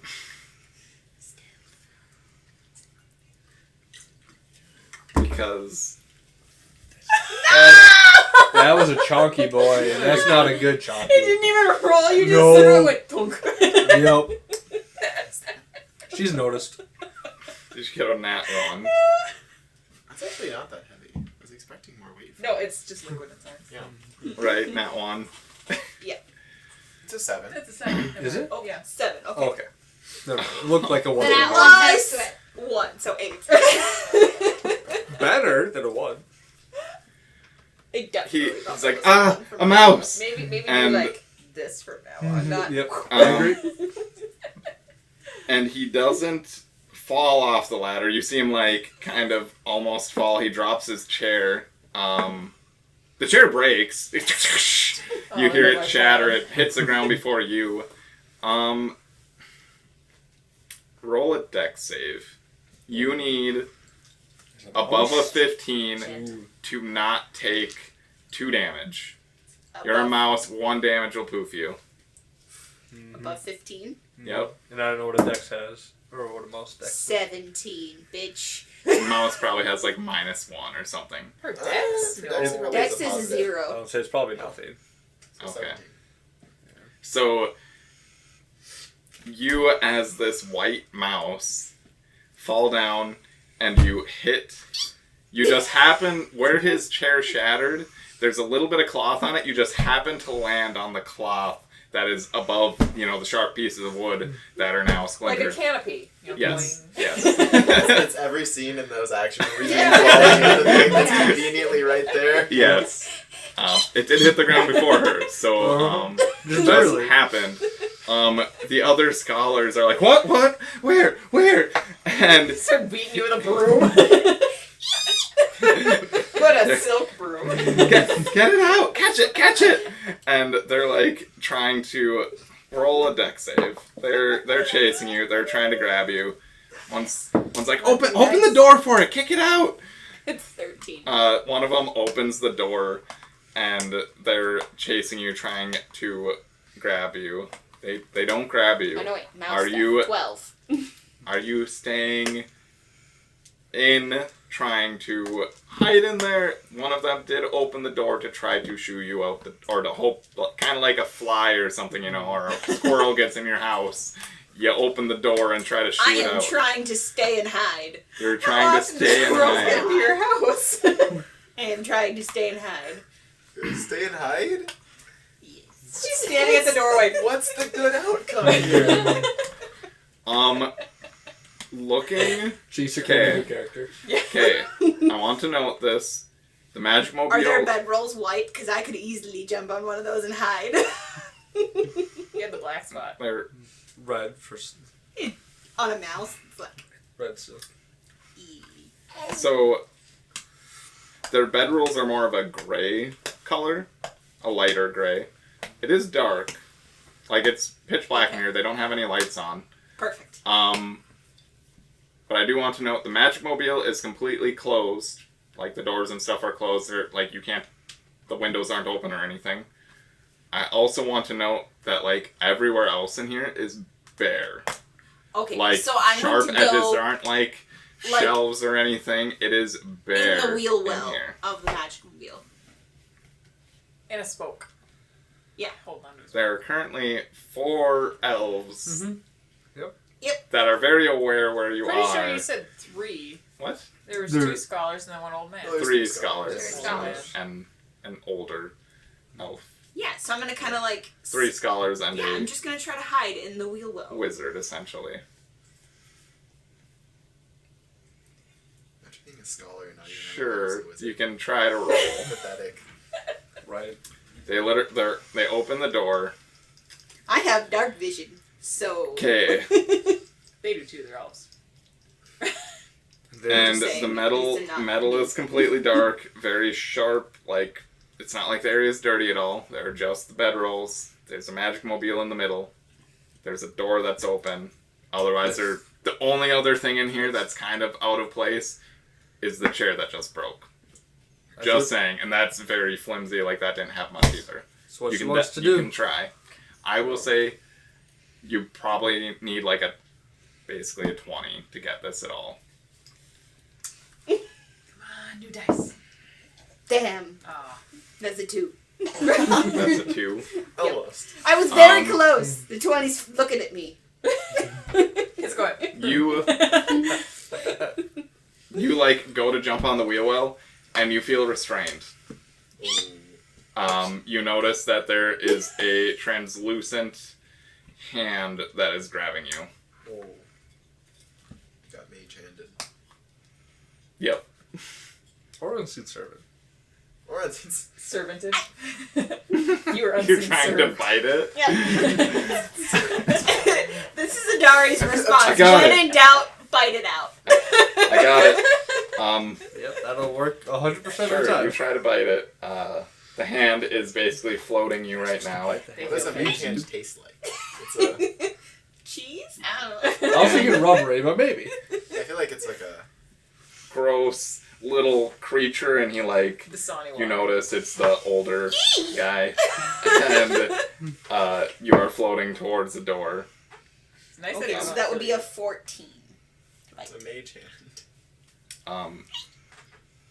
You bite. I don't even... Mice might do A damage.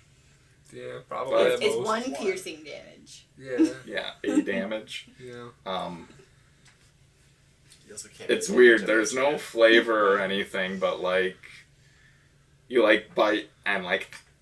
It like seems like a weird softness. Like, it's weird, but it still has you. And you basically go out the door. The guy like walks to the door, and you're definitely like... Mage Hand goes 30 feet, right? Yeah. Yeah. It brings you up. You're like 30 feet in the air, and then the guy... Well, no, you're probably like 20 feet in there. And then he like quickly slams the door.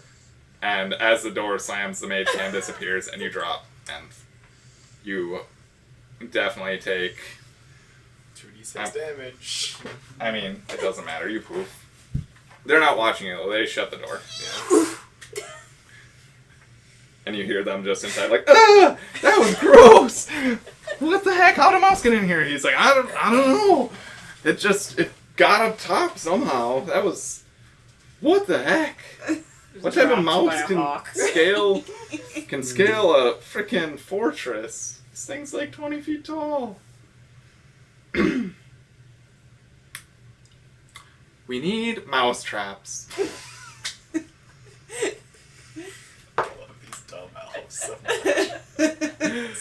I make a note to myself, do not become a mouse again.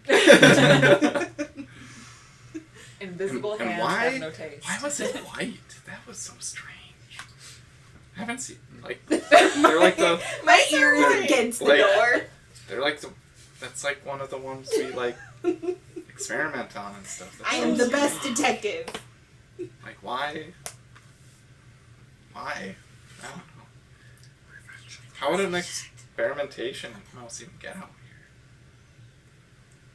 Experiments. here? Or whatever. Somebody cast teleport on it. It's Yeah. just... I'm like, oh man. So strange. Anyways, let's hope there aren't any more in here. No one can sleep. They barely trance. Get some sleep.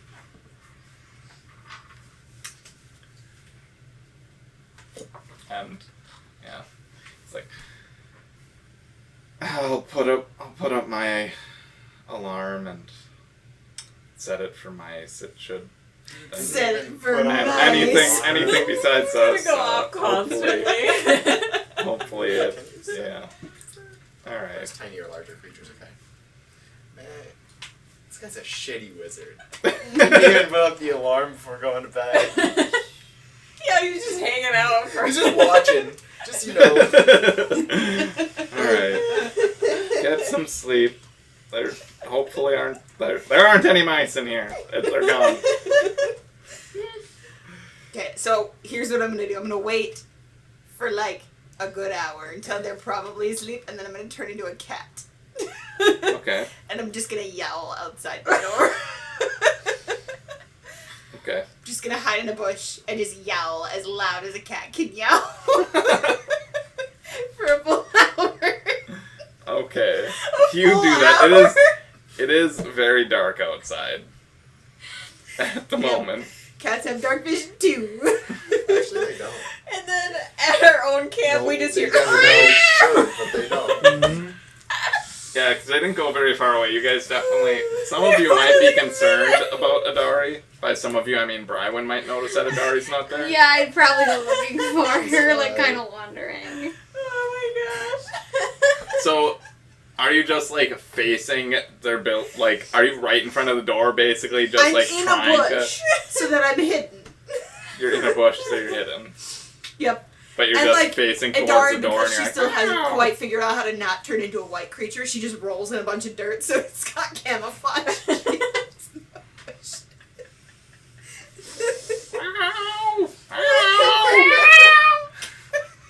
Just right towards the door. Out there.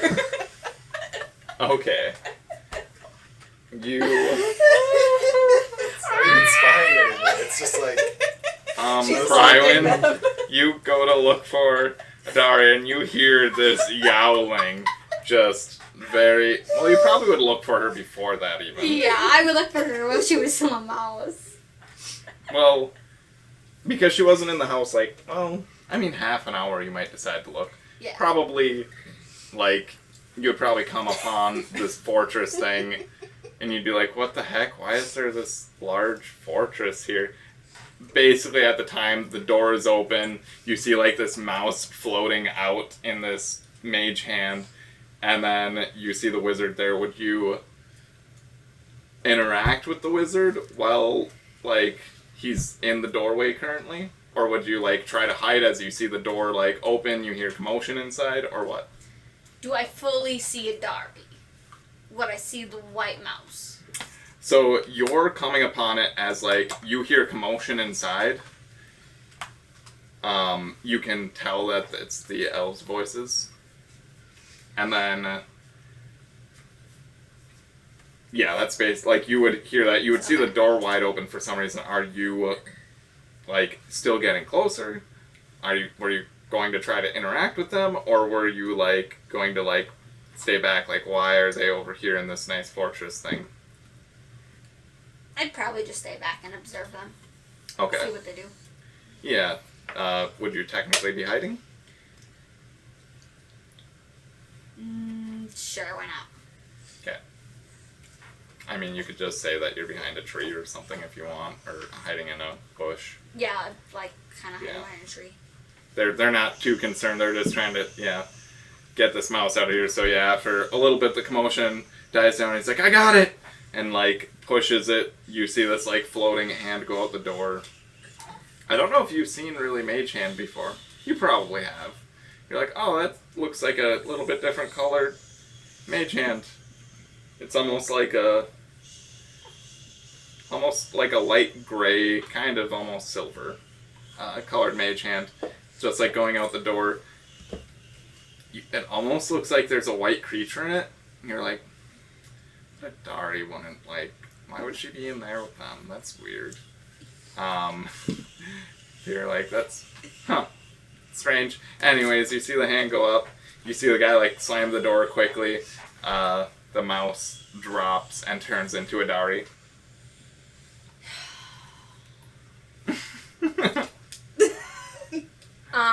I would just walk over to her and just... Are you still sitting on the ground? Well, I get up after I get up. Yeah. Oh. And she's listening. Yeah. To their... Yeah, she's... Ear on the door. She'd, like, wave, and then she's listening to them when I heard the few conversations. I'd grab you by, like, your shirt, kind of, and try to pull you away and be like, it's time to go to bed. Would you say it that loud? Or to be like a whisper shout? It'd be like a whisper shout, yeah. I don't want to present we're there. Mm-hmm. Like, come on, let's go to bed. I'm just telling you that I'm like, the 100 dudes said they were suspicious.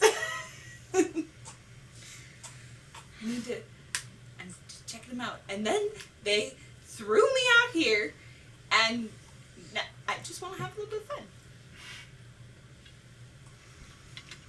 1 hour. You have 1 hour, and then I will be coming back for you. And then, yeah. Now let her have your fun. You said you were going to wait like an hour though before you started, right? Okay. 2 hours. 2 hours, and then I will be back. Alright. So, yowling starts at the door. So you went back to the cave though, or whatever, where everybody else is staying? Yeah. I, though, would definitely hear her. Yeah, you would definitely hear and I'd give her... You'd be like, that's Adari. You would be able to tell. I'd give her 10 minutes, and then I'd walk over and just pick her up and kind of put you on my shoulder and be like, let's go. I scream like a cat that's been stepped on. So...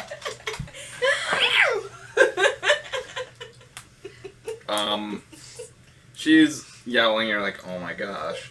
You give it at about the whole way back to close. The whole yeah, way. you're like, Will you knock it off?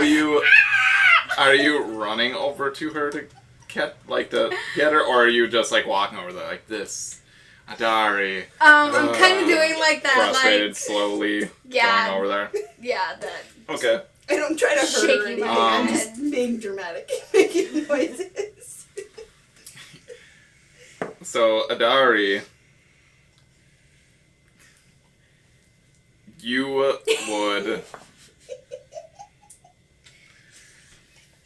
all of a sudden notice that there is a creature trying to attack you before she gets there. There is a creature that tries Grab out my to cat card. grab you when you're in the bush. You kind of like hear it start shuffling in towards the bush, and you actually just dodge out of the way before it gets you.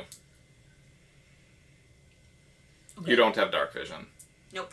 But, yep. You notice something tries to grab you or get you in some way. What are you? You're just yowling, kind of, or whatever? Yep, swiping with my claws.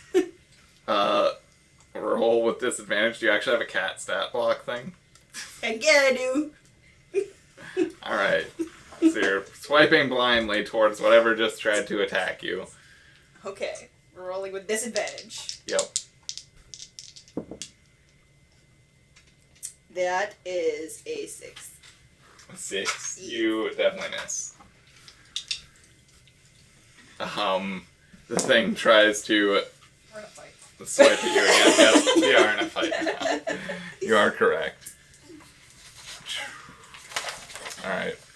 The thing tries to grab you again. Of course, you don't know what it is. Does a 12 get a cat? I think AC is 12. If I had to guess. AC is 12. So it hits. Alright, you take 7 damage. That's more than a cat. Yep. As this, hand, hits you. Wow. Someone just bitch slapped a cat. It's probably Bigfoot. That was rude. Adari goes rolling across the dirt. Yep. You don't have dark vision, though, so you are not sure what happened. You just know someone or something hit you. Smacked you good. It hurt. It obviously rolls over to your hit points. I'm assuming you were at full hit points by the... Yeah. Because short rest, you would have probably used hit dice, even though it's whatever. I didn't. Oh, you probably... Damage. I was going to say you didn't take damage, I don't think, last session. Yeah, because y'all bottlenecked me into the back. Yep. Anyways, what are you doing then? You roll across the ground a little bit, but you're still within 5 feet of this thing. Whatever it is. It definitely felt like a human hand. You would be able to tell that. A human hand? Yeah. Human or humanoid, I guess, hand. Specifically the human species. Very specific. Would I be Tuatara yet? You would notice that the yelling stopped. So your choice if you would have kept going that way. Yeah. I don't know if she would have necessarily made noise, but you're like, oh, maybe she's done. She might be coming back. So I will launch myself at this thing with primal savagery. Alright. Do you make a yelling sound or anything? So you hear the yelling stop for a little bit, and then you would definitely hear Adari's battle cry. Yes, she's fighting something. I would definitely take off running because... Okay. We'll have 2 more rounds before you actually get there. Okay. Her do her thing, and then whatever it is will act. Am I still rolling with disadvantage? Yeah, because you still don't have dark vision. Huh? Do you have a way to create light? No. I also don't. I Not can't today. criticize you, but... Alright, so 9 plus 5 is 14. 14? That hits. Woo!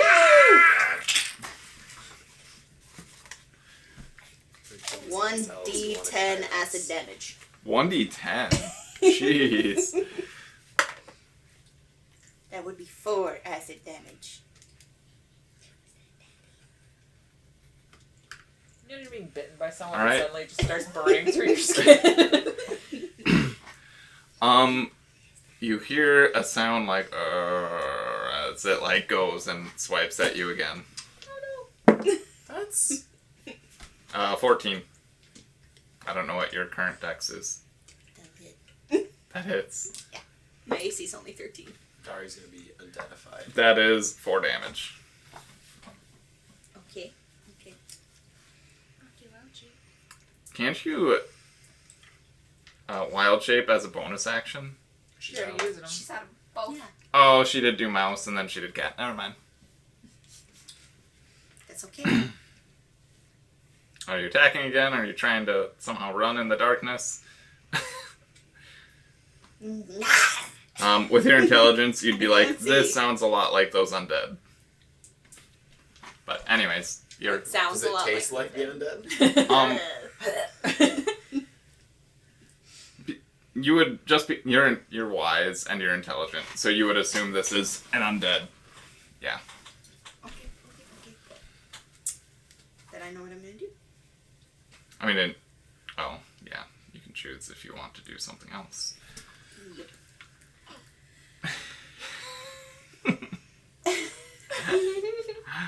Hey, baby.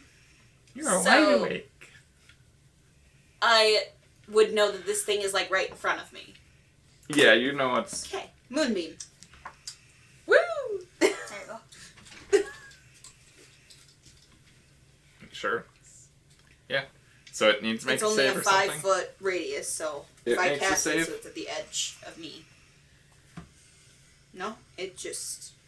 Yeah, when a creature enters the spell's area for the first time, it's engulfed in ghostly flames. So yeah, con save. I was going to say, it makes a save, though. Oh, it made that, for sure. Okay. Well, it takes half as much on a successful save, and it's 2d10 radiant damage. Alright.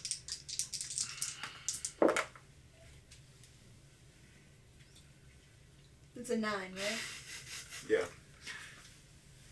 17 radiant damage, so half. 8. Yep. It's shielding its eyes.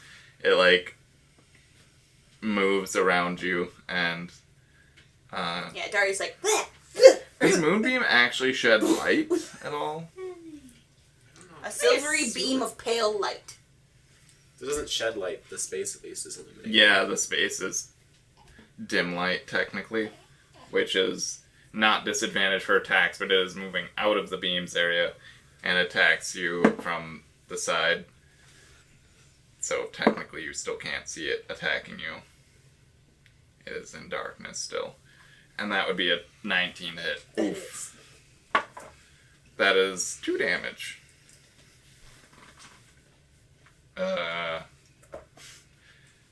And at this point, roll initiative. Well, just Brywin. We'll say it's at 10, Adari's at 11 or What whatever. number is that? It's like 20. It's a 20? Natural 20, yeah. So it'd be a 20. You go ahead of both of them. Yeah. Okay, so yeah, you come in right now, you see a pale light coming from the sky, shining on the ground near Adari, and on the other side, in darkness, you see a humanoid figure. Would I be able to tell it's undead? No. Just from sight, you would not be able to tell that it's undead. Just because it's in pitch blackness and stuff. How far away am I from it? You would be able to tell that Adari's been slapped a few times, though. Just so you know. You can see the welts. Like, the way she's standing, you would be able to tell she's damaged, is all. Because she also wouldn't be able to tell in the darkness, because it's darkness, so... It is dark outside. And with the contrast of the pale light, it makes it even more difficult to tell of the bruises. Okay, I don't want to, like, shoot at it, but I do... It's not disadvantage or anything. You can see. Dim I know, light, right? but I'm like, because I don't know if it's disadvantage in undead dim or light, not. right? Okay, that's what I thought. Can I have the dice tray? I think it's disadvantage That'll be on a lot perception easier. checks, but not on attacks. Okay, that's what I thought. 5 plus You have like +7. 8, so... 8. Yeah, you hit. Nice. I hit, okay, cool. I get a Boom. D10.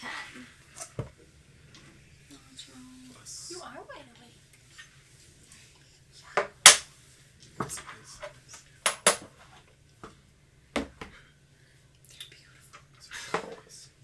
Uh, 6 damage. Do you have any pluses? You have No. +4 if it's your modifier, right? Yeah, you add your dice. Oh, yeah. So, +4. 10. Yeah. Jeez. Did you see? You shoot at it and you hit it right in the neck, and it seems to like drop to the ground. You did 10? Yeah. Okay. Yeah. You hit it right in the neck and it just plops to the ground.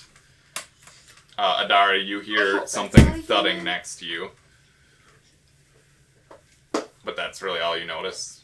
You hear thud. It would be your turn in combat next, so Next, move the moonbeam over. Moonbeam. Yeah. And you see this undead creature in the moonbeam being burned. REdead. I don't know It's just what type of... engulfed in ghostly flames. Says the. It's like radiant. Is it So being radiant? burned, yeah. Yeah, it's radiant damage. Okay. You can tell that the soul is being burnt out of it. Do undeads have souls? I don't Depends know. on the kind. It's a philosophical Yeah, question. I don't isn't think it? any of us have enough No. points in philosophy to answer that. I think what we So those of decided... you watching at home. Yeah. In the comments. So, No, I'm Fight. pretty sure... Didn't we kind of decide that Radiant was more of like a direct If it was damage, a but it's not holy like a radiant damage. burning. So it's kind of like direct burning, but it's not like create fire burning. yeah. But it is like a searing Think radiation. damage. Yeah, that's how Think I... radiant. I Okay. mean, there is... Yeah. Sickening Radiance is literally a spell. Radiation. It's It's just... radiation. I cast... Oh, You geez. get before radiation you- burns, It but you just don't says catch it's fire. ghostly probably. Okay. flames. Yeah. Okay. Literally. Yeah. description Yeah, and that's stuff. actually... I know. We're trying to discuss that philosophically before, and I believe we decided it's basically it's burning, but it's not like fire starting It's burning. radiation burns. It also depends on the spell. There's a few different sources. They all have their own. All right. So yeah, the zombie is dead, and you are burning it. And you see there's an arrow or a bolt sticking out of its neck. A bolt, yeah. There's a bolt sticking out of your neck, and you're kind of like, huh? It's like dim light, so like you're like, why is there a bolt in its neck? Maybe it was there already. Did it kill Brywin? That might be what I'm you. also think. very nervous that there's more zombies around, so the moonbeam goes around in a circle around me. It's just like really quick words, like. I mean, you probably wouldn't be that close yet, Brywin. No. Brywin, you would not notice that you don't see any zombies at the moment. Okay. Yeah, I would definitely go up to Adari and just tap your shoulder.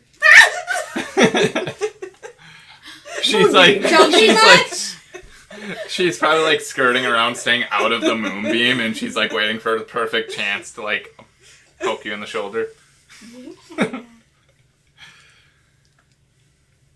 Yeah, it lasts up to a minute, so. Yeah, it would tap your shoulder and then go jumpy much. Brywin probably knows how long it lasts, and she saw it come up. So she probably would wait till there's like, okay, a couple seconds until it's gone, and that's when she would strike to... Yep. Would you attack her? No. On accident? I mean, it just went pitch black.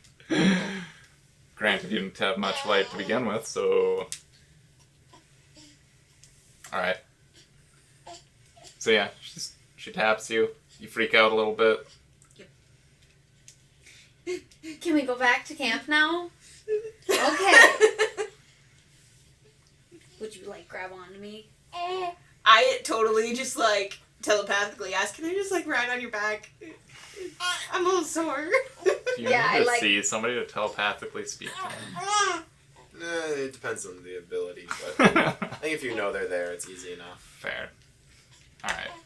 You know, as long as it's dark, you can like... I crawl up on her back and I just see I just squat down and... Yeah. Okay. And I hook my arms on your legs.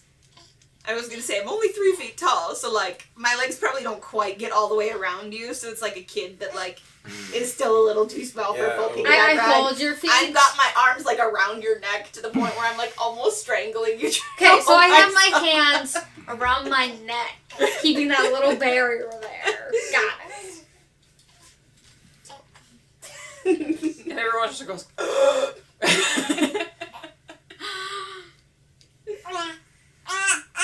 Okay. Yeah, and you guys walk back to camp, or you walk back to camp with her on your back. And while we're on the way back, I just chatter nonstop in her ear, like in her head about like, I was gonna be a detective and that older guy, he just went up on that roof and he just sat and watched the sunset and he was flipping through his spells and I don't know why he had to do that if he's so magical. Being the chatterbox that she knows I am. Never mind. I was going to ask if you would have like went and like sat like on the ledge of the fortress, kind of trying to like see in his spell book, but you didn't call for that, so. No, I did not. Yeah. You're also not magical enough to really. No, not magical, but. I mean, that kind of magic. She could be like, it seemed really complex or whatever. Yeah, fair. Like, even a normal person would be like, this is, I don't understand this, but hey, there's a paragraph of text compared to like this thing that had a single title and it went multiple pages. There was a really complex spell, you know what I mean? Yes, but also, as someone who does know things about a few things, that the paragraph isn't necessarily the less knowledge packed of the two. Because if you're very, very knowledgeable in a subject, that paragraph could be all you need. Much more important than... Fair. Yeah, you know, you have all your footnotes and you're like, oh yeah, reference to, you know, Tasha's Law, rather than having to write out alright, this is all of the components of that specific spell roll. Or like in a note, when you're using pudding, don't use tapioca. Kind of a Yeah, thing. like you could very easily, a powerful wizard could write out a lot Fair. of impaired. Fair. Yeah. This spell calls for a beetle, but note, use of dung beetle makes this spell horribly. Alright. So, you guys make it back to the camp. There's probably like a fire in the cave that some of the group set up. You know, a few people are like cooking different small animals they found and stuff. Does it seem as if the whole group wants to come with for this bodyguarding expedition, or? Yeah. I mean, none of them seem to like run back to the town for any reason. Okay. Just checking. Except Alan Rowe. Hmm? Alan Rowe. They seem fine with it. They're like, yeah. See, I thought you were gonna get rid of them for a while. But In combat, I'm not going to have you guys play as them. If anything, they're going to be distracted with something else. Yeah. Fair enough. Making goo-goo eyes at each other. Yeah. They'll be holding the rope to try to trip someone. Yes! Until told otherwise. Okay. The giant and the one wearing plate mail. Yes. Exactly. Okay.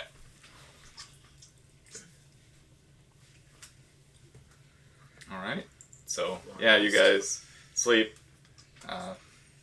Nothing else seems to come out.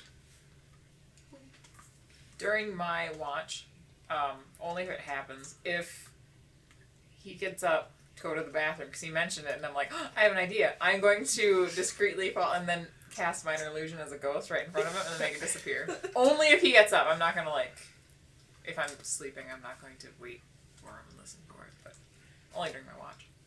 So if it happens, then. I mean, I probably would have gone to the bathroom beforehand, before going to the bathroom, or going to the bed. Yeah, it probably would be pretty early on at night. If it was getting dimmer and darker, I wouldn't. If he was alone. Would it be the same ghost that he was seeing in the Goblin Cave? Would be. Definitely would be. Just for like a split second thing? Yep. Alright. I'll do a wisdom save. You getting up to go to the bathroom, you would probably be like making sure nobody's following you type thing. Mm-hmm. Was Miles someone that saw you in Foxfarm? No. Okay. Would you, when you followed him out of the cave, would you have turned into a fox? I would have. If we were heading towards the woods, yeah, it wouldn't be weird to have a fox in the woods. Would you wait till he's like basically you're out of the cave, but he's far enough out of the cave where he wouldn't see the entrance or whatever? Yeah. Okay. And I'd try to keep everybody else from noticing. Yeah, that's what I was getting at. I'm assuming you would have tried that.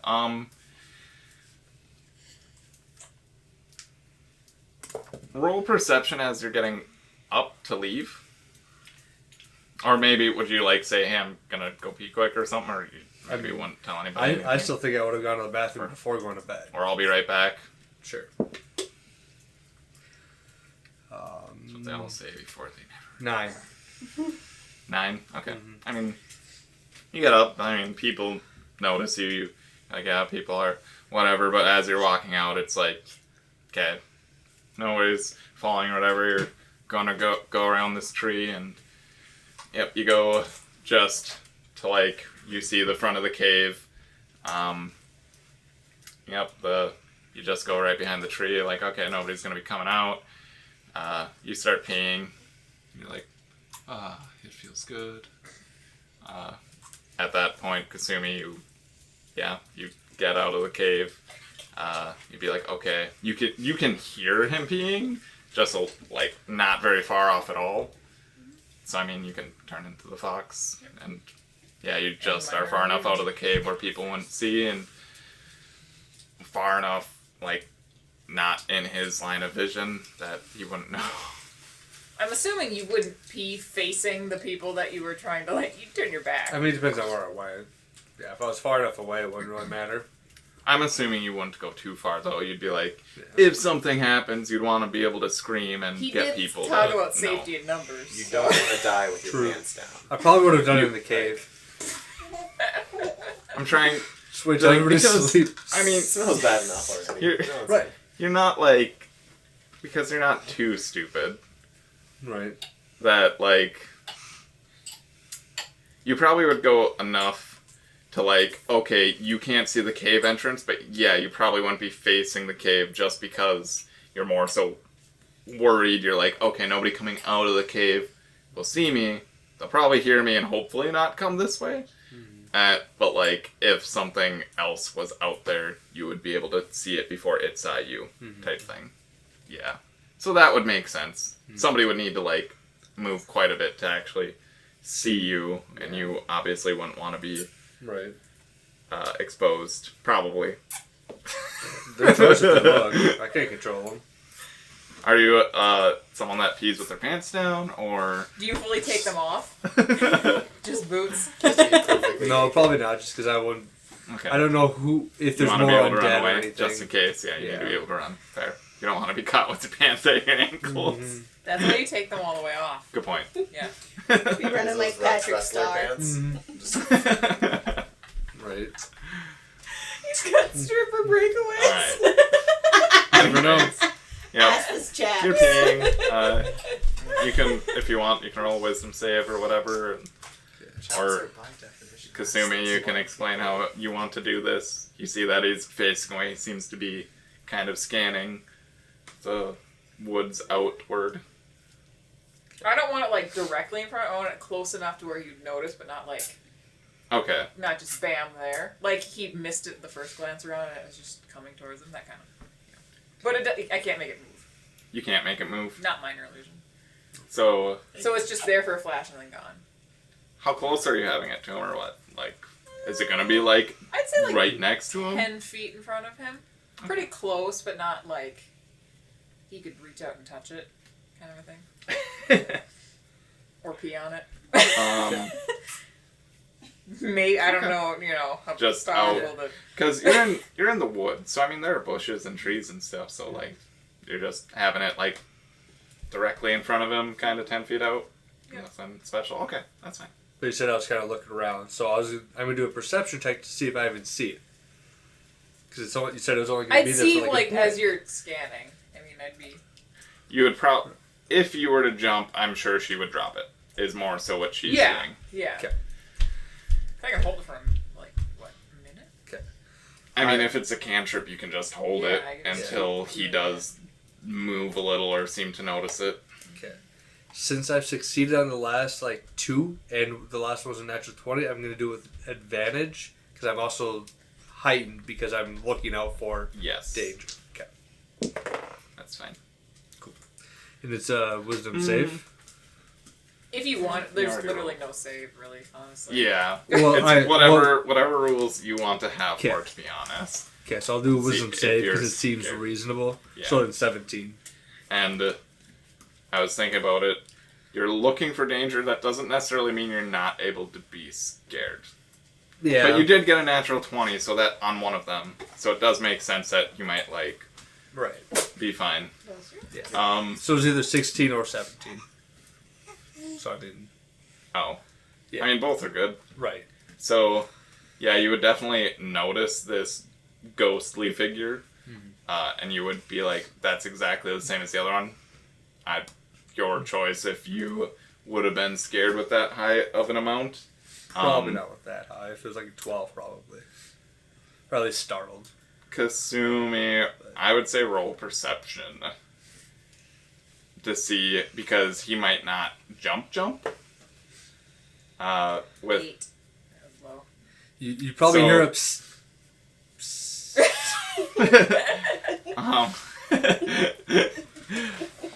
So you would see him kind of like look in the direction, and he kind of like stops his head. But you probably left, like, because you said you drop it as soon as you notice him noticing it.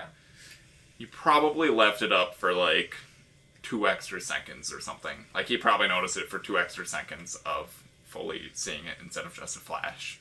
Each other time you've seen it, it has been a flash. Right.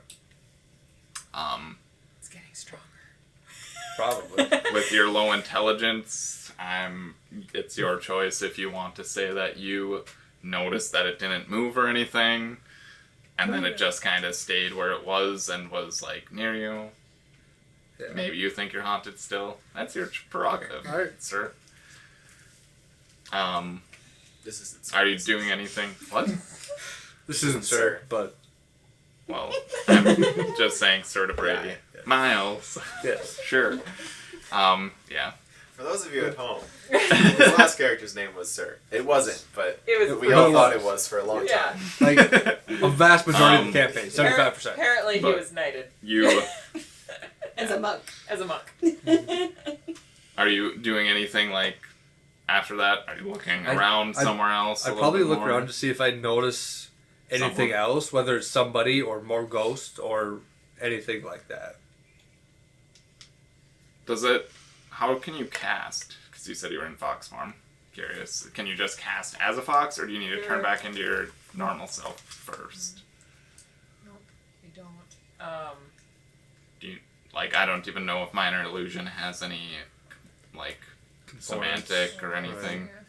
Because I can cast other spells with that. I'm allowed to In Fox form. in fox form So fancy. because it's part of my. Yeah. Part of you. Yep. But Is- I can't do leveled spells until Yeah. I get Warcaster. Okay. So, yeah, it's just a. Is it semantic or what? Or whatever? But I can speak. Still, Yeah, right. I can speak. I just don't know what the components are for minor illusion is all. Like, Right. if you need to wave hands and stuff, it might be hard to do that in fox form. Or pause, whatever. Minor illusions. It's pretty minor. It's pretty minor. I would roll another perception. Semantic and material, it says. The material you have. Miles. I know, I'm just... Me? I would say perception, and because she needed to watch you so intently, and you saw that it was up for a little bit, I'd say Kasumi roll stealth with disadvantage, because you're trying to not be seen, but at the same time you need to make sure that you see him seeing the thing. They don't know that we know that they know we know. Precisely. Yes. But soon they'll know that I know that you know that we know that I know. Also, not to 13. 18. You would definitely see a white fox looking back kind of towards the cave. And you would obviously notice him looking back at you and noticing you. And I would run towards the forest like I was a normal fox. Okay. Yeah. That's fine. Because that's what a fox would do. Do you look like a normal fox, though? Okay, you would see a white fox. You'd be like, is that a Dari? Right. But, I'm getting blamed for shit! if I'm not mistaken, do you have more than one tail, or do you just have the one tail currently? I have two tails. So I would be curious, because as far as I know, she doesn't have odd True. things, so I would probably chase her. She actually has even things. It's even two tails. For now. And I have red on me, but if you were just a It's quick dark. glance, Right, it's dark, I you wouldn't be able to tell. Yeah. But you might not be able to say the two tails either. His perception was fairly high, yeah, and you ran 18. off into the woods. I did, yeah. So, So I would chase her for a couple of rounds, and if she lost foxes me, she are lost fast. me. Yeah. Probably dove into a bush or whatever. Right. All of a sudden you find Kitsune now. Right. She probably wouldn't transform back until she knows that she lost safe. or whatever. Yeah. And I don't know, but I assume they can climb trees. Foxes? Okay. I don't know. I don't know. think so. Oh. Alright. Okay. But, Yeah. yeah, you kind You of might follow think her a they little can climb bit. trees. And- You're like, I mean, crap. you're like, that's strange, possibly a Dari, but a Dari doesn't have. Right. It's weird. But maybe a Dari can Right. turn into a fox. Maybe you'd ask her about it. Your choice. But, yeah, the fox, like, disappears into the woods, and you're like, that's strange. You follow for a little bit, but you're probably like, I don't want to go too far away. Right, it'd be Yeah. 100 feet or something, And you're maybe. like, shit, got pee on my pants now because I tried chasing Clean this it fox. God dang it. Yeah, Didn't you didn't stop say the you stream. zipped up first, so. Nope, I didn't. You're just chasing a fox. Oh my god. No wonder I Ro's running so fast. I mean, he was probably zipping up a little bit as he started like running Attempting after at you, but least, it yeah. just gave you more of an opportunity to get Were away. there even zippers? Yes. Ye Are old there- zipper shop. It's just elastic. Yep, there So we go. like, yeah. It's all the time. Either It took way, forever. you pulled up It's like like midstream ties. and started chasing Yeah. her. It was like gray ah, sweatpants. shit. Grace. Got prestidigitation, it's fine. Yeah. Yep, it's fine. Not worried about it. Make that part of your next set. Talk about gray pants. Yep. All right. Hey, these wizards have gray pants. Mm, Just true. saying things you notice. Very true. All right. Things you wish you didn't notice. Dari's right at dick level. But yeah, after a minute or whatever searching, I'll head back. All right. I mean, your choice. Yeah, a minute is fine. Yeah, somewhere around Okay. there. Yeah, you look for a little bit. You're like, the fox is gone. Especially because you don't have dark vision. Yeah, dude. Yeah, he does. Never mind. I was thinking Ro. No. Yeah, Ro would Ro not would- notice you yeah, at all. He wouldn't have seen me at all. I wouldn't have given him advantage or anything either if he couldn't see in the dark. He probably wouldn't be peeing so far away if he couldn't see in the dark. He'd be standing in the He'd entrance have a of the guard. cave, be like, "Don't look." Or bring somebody with. Also, don't step here. All right. Anyways, Go back. You go back to the cave. You There just is go back moonlight, to it's sleep. not that dark. Yeah.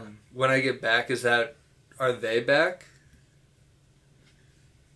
It would be early at night. Adari is missing. Brywin is still pretty awake. Brywin walks past you. Have you seen Adari? I think she went that way. Yeah. Points in the opposite direction. I thought I go that way. That's why Brian took so long to get to Adari. Yep. Yeah. Makes sense. Points towards where This the is white unfolding fox like was. like one of those Well- mystery movies. Just Because- more details. Like I guess a Adari Scooby-Doo snuck episode off before in the anything. store, and the creature comes Yeah, out the it'd be store. like- Yeah. You know where Adari is. Yep. I think she was that way. I saw a white fox. Thanks, I'll go check over there. All right. No, head over there. I'll go check in the opposite direction because clearly he doesn't know what he's talking about.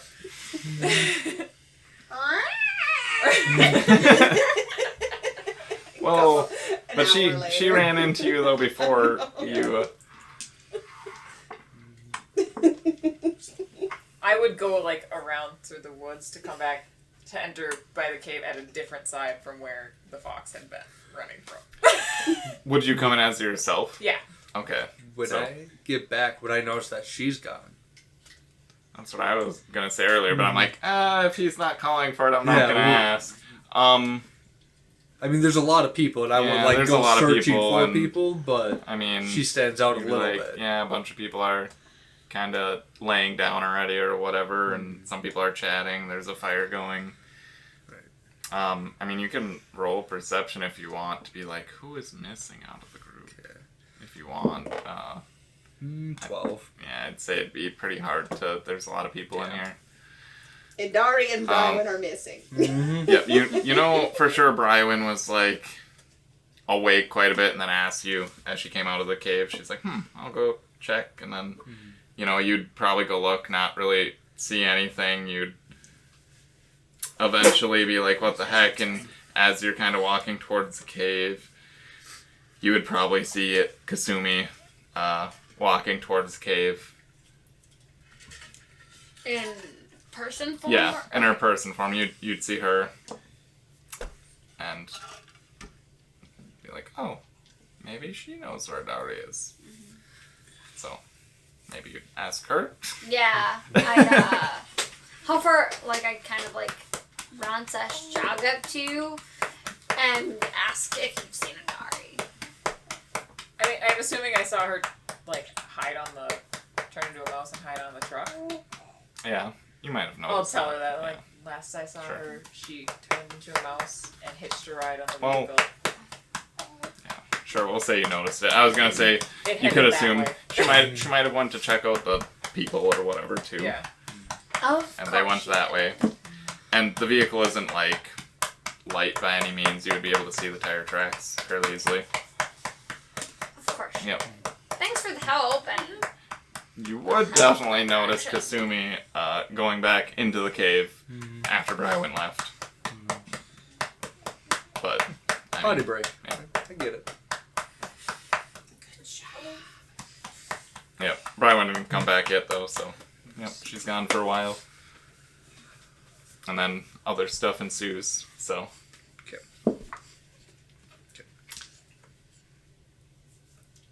Roll an intelligence check. Me? Yep. Nope. No? 2. 2? Mm-hmm. Okay. You'd be like, strange. Mm-hmm. You're maybe thinking maybe you are cursed. Right.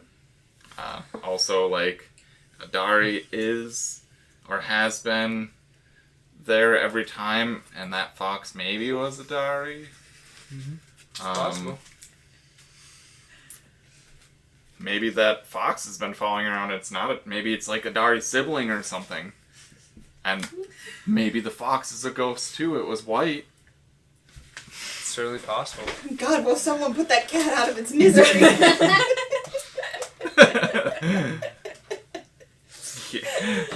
Yeah, you just think that. You do end up hearing as Brywin kind of gets back. Well, it'd be a while after Brywin gets back. You hear the yowling and stuff. You're like, Jesus Christ. No one shouts out of the fortress thing, by the way. As far as... That's okay, as long as I disturbed their slumber. You can't tell it all, but unsure. I leave feeling accomplished. and wounded. I was gonna say, and hurt. Alright. So Miles thinks that the white fox wants to be his friend like Gracie. Oh boy. Oh, son of a bitch. Yes! Look at what you've done to me! Yes! Alright. He has no idea who the actual white fox is, just... But he does know of one white fox. Yep, if he notices it again, he'll probably think about it more, but... So... Just putting this out there too, you do see that fox, but you also notice when you saw the fox that the ghost went away at the same time that you saw the fox, so you could also think that the fox is protecting you from the ghost. Mm-hmm. It could be a thing. It could be all part of why he wants another friend. You're not super bright, but at the same time... You're pretty sure animals can't cast spells. Right, and I haven't seen the fox before when I've seen the ghost. True. So if it continues to happen, I continue to see the fox, then maybe. The fox could be dressing up as the ghost. You've never seen the fox and the ghost in the same room. It's a puppeteer. I don't know. No one's ever seen Bruce Wayne and Batman at the same time. Yep. Alright. Okay, anyway. Oh, the blood smash. Like... I do eventually go back to bed. Yes. And sleep. Do we want to take a bit of a break now? Yes. It is a little bit over halftime. Finish long rest and break. Yeah. Unless you're going to make something happen during our long rest. No, nothing else happens. Long I mean, there are probably, for the people that are awake and actually going on watch, maybe one of you each time, along with like some of the other people. There are a couple other zombie like creatures that you notice that come by, but they're fairly easily knocked off. No big deal. We won't actually show them fighting. But yeah, one time it was like a wolf, and there was also a hawk. But otherwise, that would be difficult to fight. But fun, maybe. And you smack it one time with a baseball bat. It's kind of. I was gonna say, especially undead, it's not.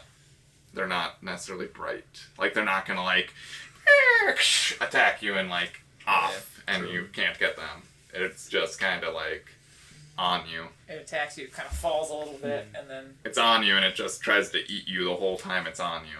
It's like a chicken with its head cut off. Would an undead hawk even be able to fly? I mean, not very effectively. I mean, they have wings. It did. It's not skeletal. It's not moldy and like have holes in it or anything. I'm just saying, like. One was a hawk and one was a wolf. Get turned into the an wolf undead, was like. As far as it got caught, it just.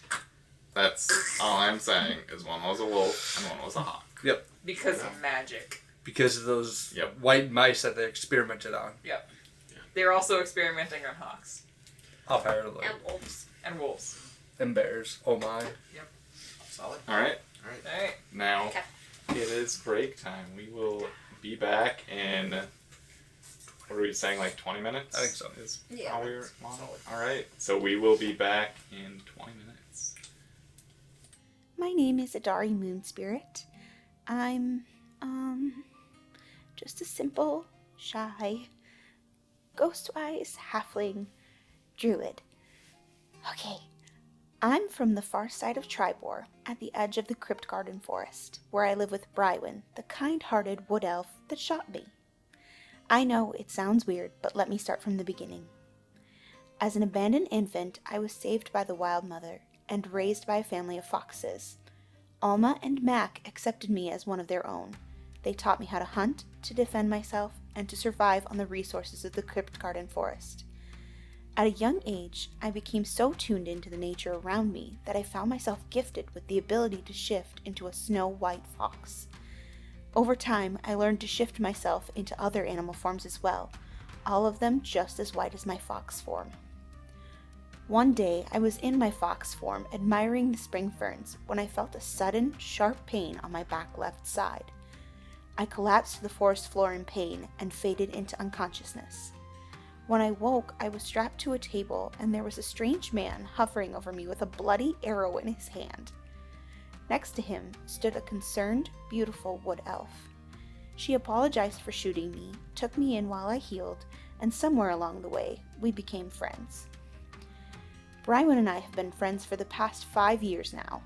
She taught me how to not act like a wild animal around other humanoids, and I have taught her about the forest.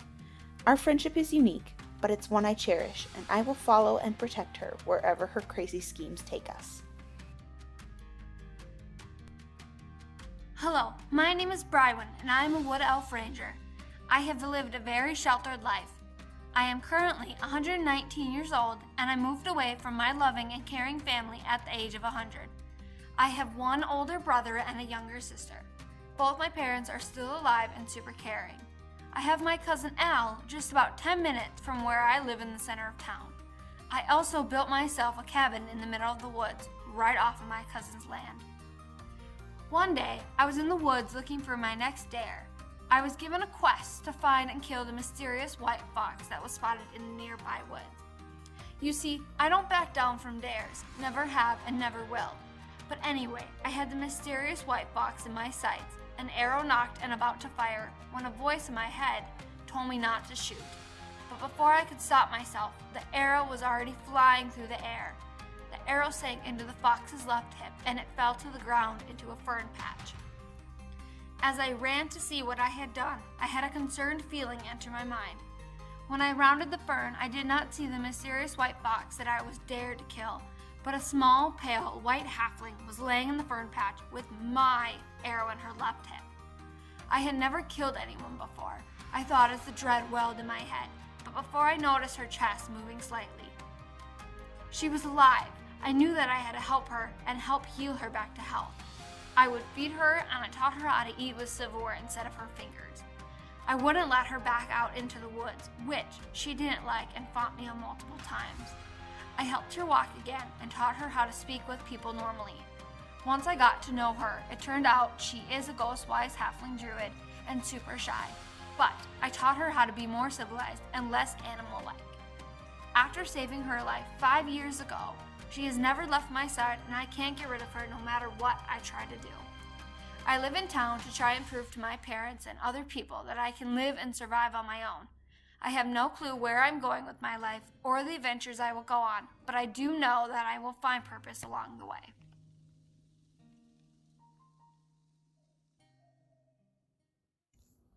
Hi, I'm Rodar, but most people call me Ro. I'm a sapphire dragonborn who was separated from my true parents when I was just a newborn. My adopted parents owned Singing Hill Ranch, just outside of Tribor. They found me in their grain field with my parents nowhere to be seen. I spent my life wondering where my true parents are and who they are. I hope to be reunited with them and to find them in my travels someday. Both of my adopted parents are worshippers of Thor, god of thunder. They took my appearance as a gift from Thor for their show of devotion. I was raised to worship Thor as they did. Most people would say I looked scary and mean due to a huge star across my face, but it wasn't from battle as you would think. I actually got it while tilling the fields of the farm. When the tiller hit a rock, I tripped and cut my face open against an old stump that was uprooted. Funny story when you think about it now, but wasn't so funny when I got it. Anyways, I may look intimidating, but deep down, I'm a softie. I like to keep to myself for the most part since I was sheltered growing up. My adopted parents didn't want anyone seeing me since I'm a sapphire dragonborn. Don't see many of my kind around here. I usually wear a long cloak with a hood when in town to try to obscure my identity. I do get strange looks occasionally, but people leave me alone. My parents have had livestock go missing randomly overnight. Haven't seen any remains or signs of how they've gone missing, but I've heard rumors in town of other farmers having livestock go missing as well, so I'm in town trying to figure out what might be going on.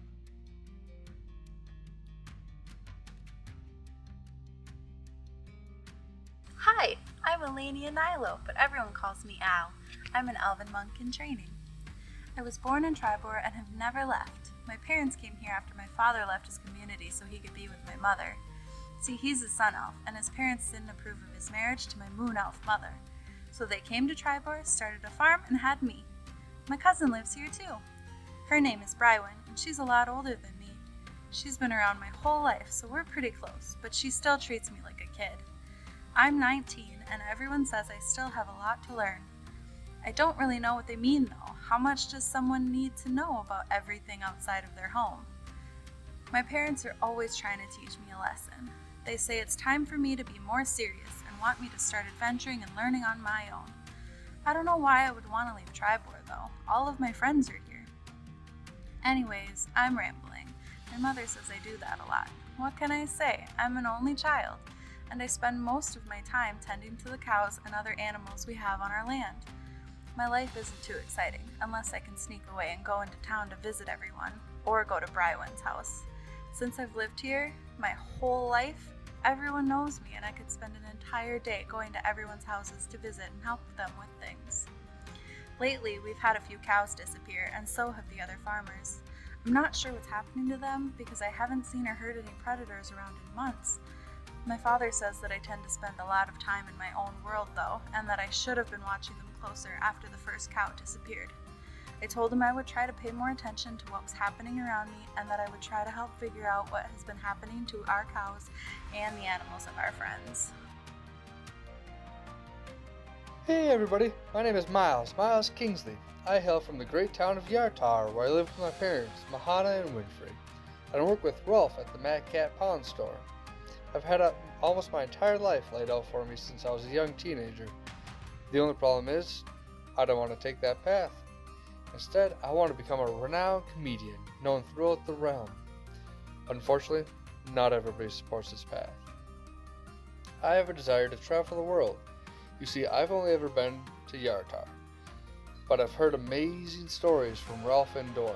Dorn has been my best friend for almost 10 years now. They've told me about the far lands of Silvery Moon with night skies so dark that you can see the stars forever, and the vast ocean views in water deep with unknown mysteries lying deep under the water and above, waiting to be explored. There is a place in the far west called the Sunset Mountains. Along this range of mountains is a particular mountain called Pastel Mountain, where the mountain is said to have trees, rocks, and all sorts of nature, with an absolutely stunning vision of pastel colors. I desire to travel the world and see as many of these awe-inspiring locations to find more materials for my act, and to maybe find some collectibles along the way. So I decided to start my adventure in the town of Tribor, and then continue on to the rest of the world. The world is a colossal place, full of adventures, mysteries, and I can't wait to start exploring and telling my tale. I am Kasumi, dedicated cleric, accomplished farmer, and expert prankster, all of which I am quite proud of. I have called Tribor home for a few years now.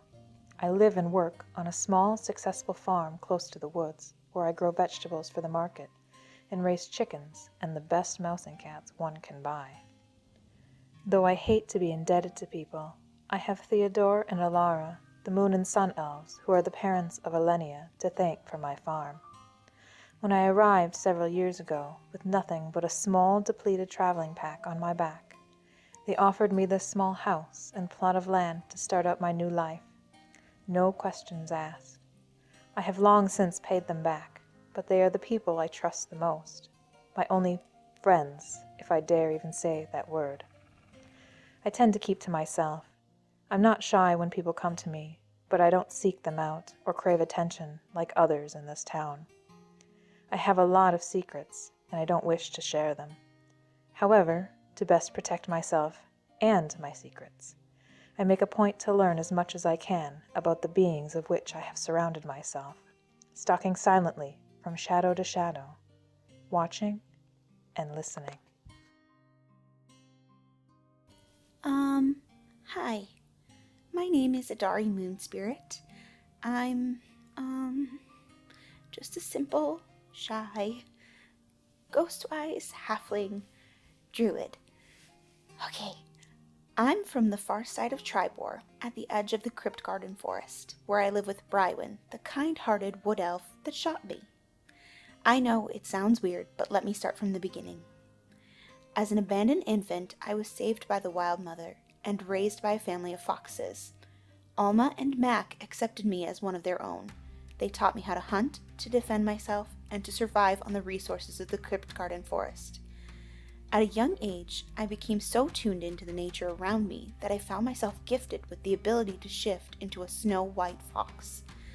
Over time, I learned to shift myself into other animal forms as well, all of them just as white as my fox form. One day, I was in my fox form admiring the spring ferns when I felt a sudden, sharp pain on my back left side. I collapsed to the forest floor in pain and faded into unconsciousness.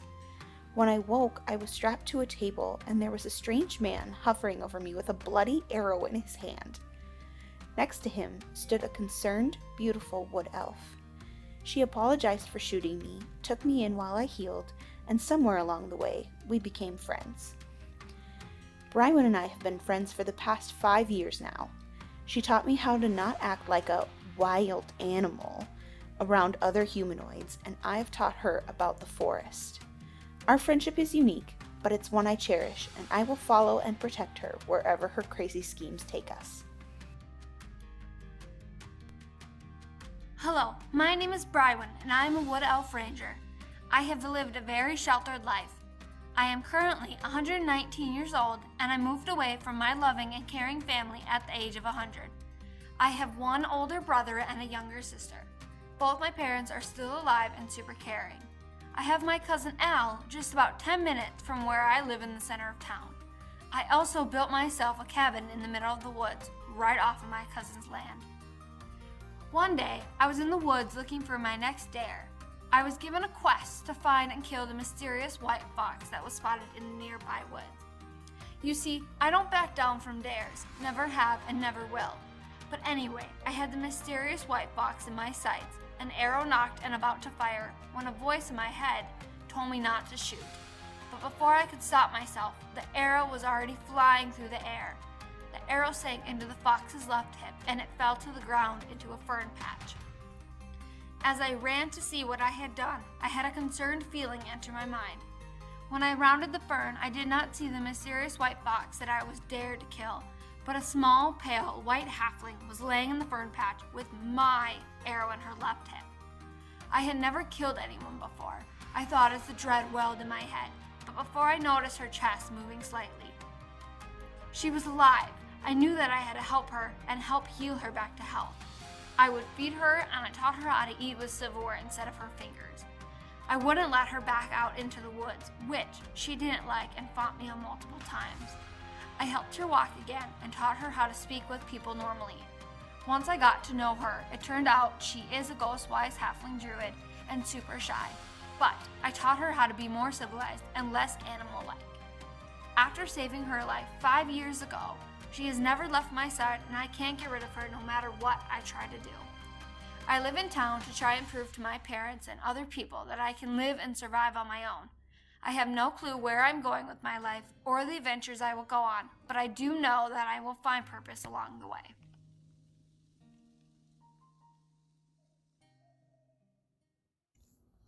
Hi, I'm Rodar, but most people call me Ro. I'm a sapphire dragonborn who was separated from my true parents when I was just a newborn. My adopted parents owned Singing Hill Ranch, just outside of Tribor. They found me in their grain field with my parents nowhere to be seen. I spent my life wondering where my true parents are and who they are. I hope to be reunited with them and to find them in my travels someday. Both of my adopted parents are worshippers of Thor, god of thunder. They took my appearance as a gift from Thor for their show of devotion. I was raised to worship Thor as they did. Most people would say I look scary and mean due to a huge scar across my face, but it wasn't from battle as you would think. I actually got it while tilling the fields of the farm. When the tiller hit a rock, I tripped and cut my face open against an old stump that was uprooted. Funny story when you think about it now, but wasn't so funny when I got it. Anyways, I may look intimidating, but deep down, I'm a softie. I like to keep to myself for the most part since I was sheltered growing up. My adopted parents didn't want anyone seeing me since I'm a sapphire dragonborn. Don't see many of my kind around here. I usually wear a long cloak with a hood when in town to try to obscure my identity. I do get strange looks occasionally, but people leave me alone. My parents have had livestock go missing randomly overnight. Haven't seen any remains or signs of how they've gone missing, but I've heard rumors in town of other farmers having livestock go missing as well, so I'm in town trying to figure out what might be going on.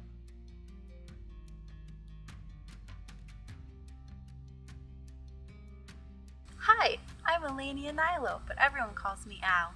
I'm an elven monk in training. I was born in Tribor and have never left. My parents came here after my father left his community so he could be with my mother. See, he's a sun elf, and his parents didn't approve of his marriage to my moon elf mother. So they came to Tribor, started a farm, and had me. My cousin lives here too. Her name is Brywin, and she's a lot older than me. She's been around my whole life, so we're pretty close, but she still treats me like a kid. I'm 19, and everyone says I still have a lot to learn. I don't really know what they mean though. How much does someone need to know about everything outside of their home? My parents are always trying to teach me a lesson. They say it's time for me to be more serious and want me to start adventuring and learning on my own. I don't know why I would want to leave Tribor though. All of my friends are here. Anyways, I'm rambling. My mother says I do that a lot. What can I say? I'm an only child, and I spend most of my time tending to the cows and other animals we have on our land. My life isn't too exciting, unless I can sneak away and go into town to visit everyone, or go to Brywin's house. Since I've lived here, my whole life, everyone knows me and I could spend an entire day going to everyone's houses to visit and help them with things. Lately, we've had a few cows disappear, and so have the other farmers. I'm not sure what's happening to them because I haven't seen or heard any predators around in months. My father says that I tend to spend a lot of time in my own world though, and that I should have been watching them closer after the first cow disappeared. I told him I would try to pay more attention to what was happening around me and that I would try to help figure out what has been happening to our cows and the animals of our friends. Hey everybody, my name is Miles Kingsley. I hail from the great town of Yartar, where I live with my parents, Mahana and Winfrey. I work with Rolf at the Mad Cat Pawn Store. I've had almost my entire life laid out for me since I was a young teenager. The only problem is, I don't want to take that path. Instead, I want to become a renowned comedian, known throughout the realm. Unfortunately, not everybody supports this path. I have a desire to travel the world.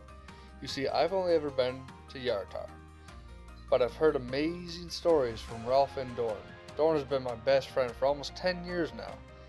They've told me about the far lands of Silvery Moon with night skies so dark that you can see the stars forever, and the vast ocean views in water deep with unknown mysteries lying deep under the water and above, waiting to be explored. There is a place in the far west called the Sunset Mountains. Along this range of mountains is a particular mountain called Pastel Mountain, where the mountain is said to have trees, rocks, and all sorts of nature, with an absolutely stunning vision of pastel colors. I desire to travel the world and see as many of these awe-inspiring locations to find more materials for my act, and to maybe find some collectibles along the way. So I decided to start my adventure in the town of Tribor, and then continue on to the rest of the world. The world is a colossal place, full of adventures, mysteries, and I can't wait to start exploring and telling my tale. I am Kasumi, dedicated cleric, accomplished farmer, and expert prankster, all of which I am quite proud of. I have called Tribor home for a few years now. I live and work on a small, successful farm close to the woods, where I grow vegetables for the market and raise chickens and the best mouse and cats one can buy. Though I hate to be indebted to people, I have Theodore and Alara, the moon and sun elves, who are the parents of Elenia, to thank for my farm. When I arrived several years ago, with nothing but a small, depleted traveling pack on my back, they offered me this small house and plot of land to start out my new life. No questions asked. I have long since paid them back, but they are the people I trust the most.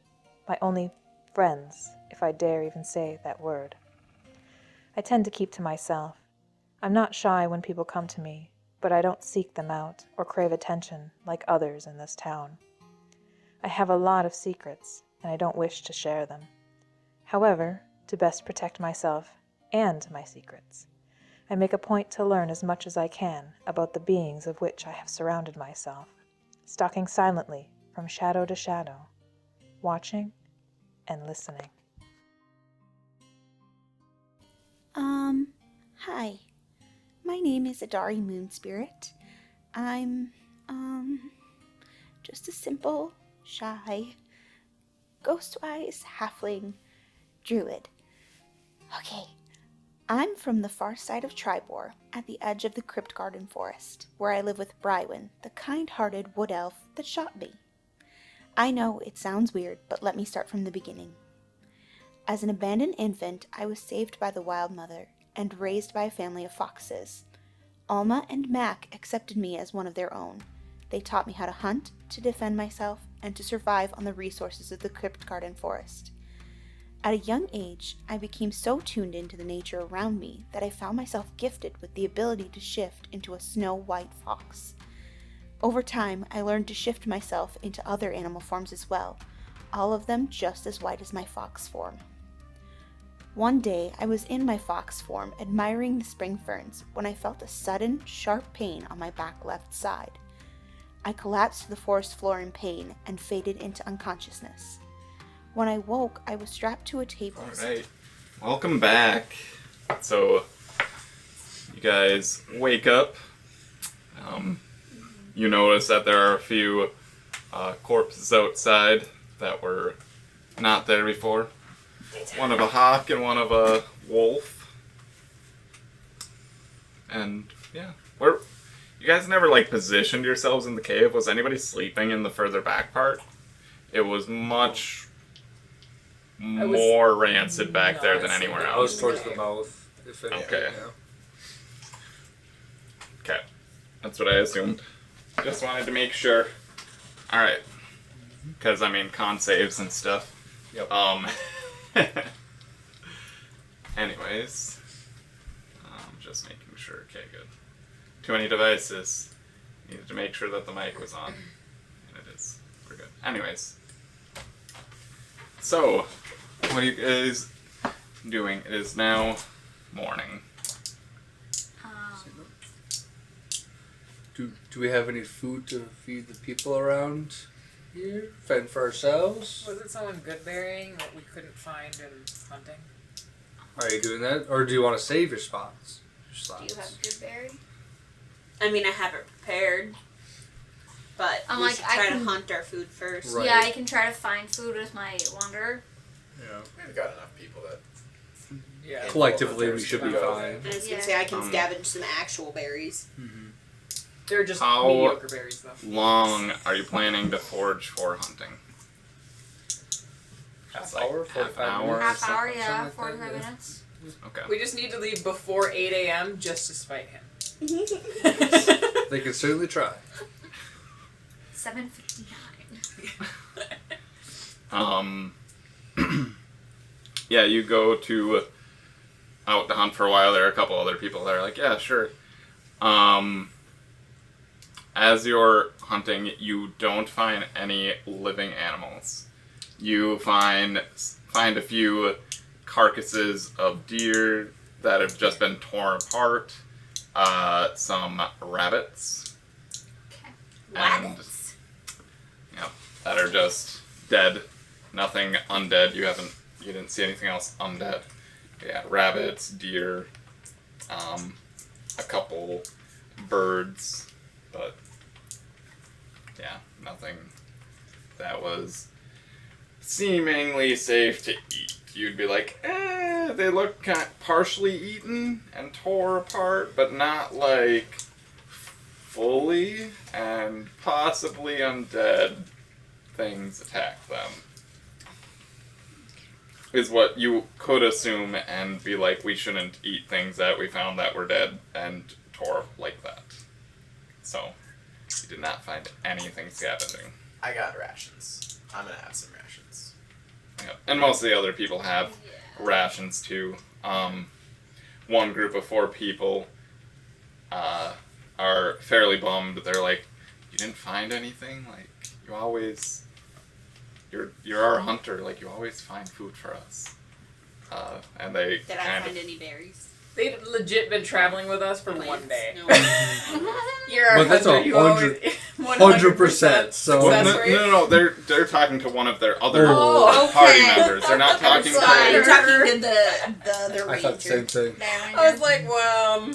No, they're not. Sorry they're to not talking to disappoint that you. other girl that was off by herself that also was trying to like pick the lock and stuff of the thing. It was purely like there's a group of 4 people, and 3 of them are like disappointed in this other ranger-looking person that seems to be kind of their tracker hunter person, and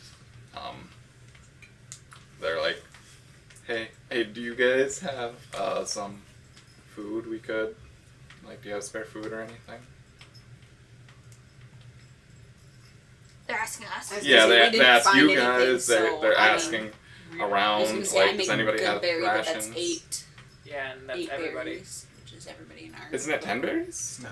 Oh, it's 10. I'm So like, I have 2 where extra. do you get 8 from? If you do that though, because I just had rations for myself. I have rations. Yeah. So 1, 2. So I have 4 extra. And it won't be a bad idea to keep some for healing purposes. For 1 hit point healing purposes? To Hey, jam it down when someone's throat when you're they're down, unconscious? anything is okay. They just, No, ask I'll around. just- Does anybody have, like, food to spare? We don't have any rations. That was Can unwise. I just why Thank you, Razor little, sharp tooth smile. little one. why did you Adari. not Adari, thank you. You knew we were going adventuring. Was there We- a reason you didn't bring rations? We always hunt for our food. But what, like, just in case kind of thing? We don't have rations. These people are, like, Dirt the poor. least armored Sure. of anybody. They don't even have leather armor or anything. One of them has a bow.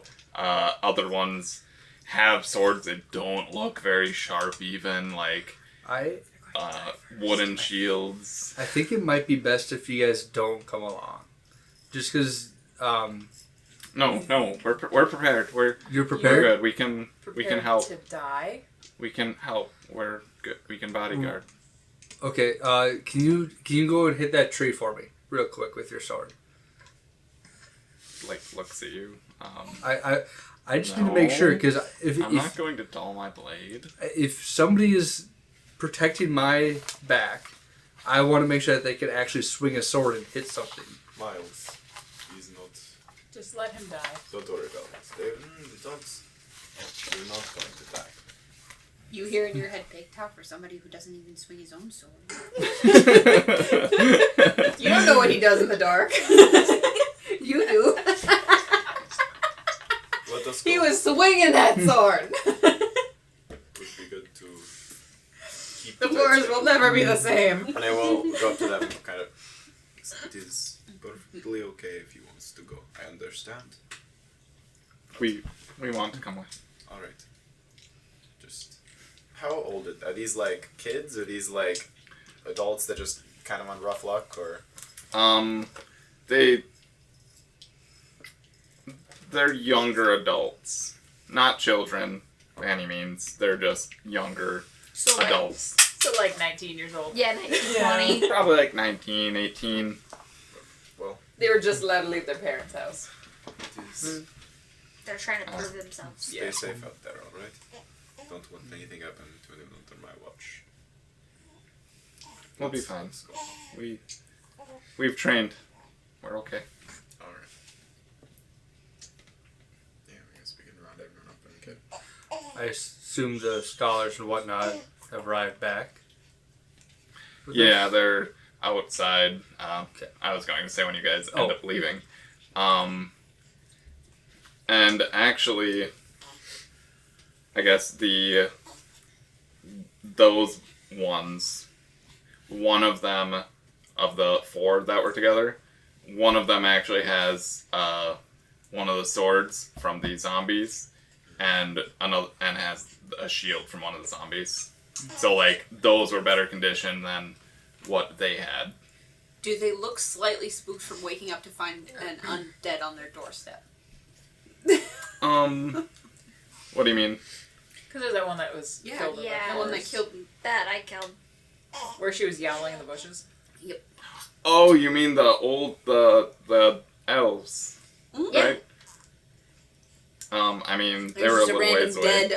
REdead undead. Well, you guys didn't quite walk out. I was finishing the inside the cave stuff. But anyways, you notice one of the other groups too basically took some of the gear. You notice there's like, I think there was, because you took one of the shields, right, Miles? Yeah, so you notice like different group has like one of the swords they collected that was in there. And then the ranger, actually, for the group of 4, you notice that he has a full quiver of arrows. So the skeletons were shooting arrows. So yeah. Yep. And the quiver definitely isn't the tattered one he had before. So it's a newer quiver. Alright. Yes, as you go out, you notice that the scholars are in the buggy. We'll just call it a buggy. Magicmobile buggy, whatever. The driver comes out, or steps out, and is like, they're ready to go. Perfect. We are One question as you guys are all coming out, was anybody, or he probably would like talk to you, Sasha, because he talked to you already, like the day before quite a bit.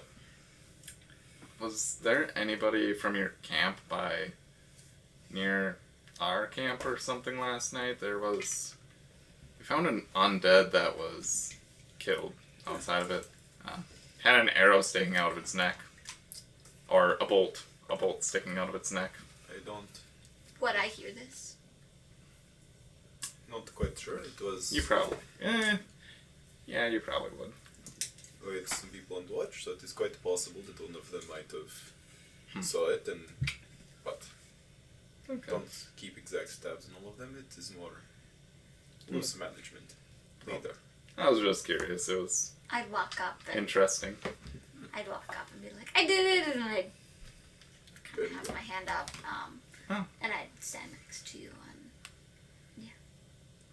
Just be like, I killed it for you, I figured you'd want the help, speaking you were sleeping. Thanks. I mean, she's quite helpful. We were fairly... we were fairly protected in our camp, so we would have been fine. But thank you.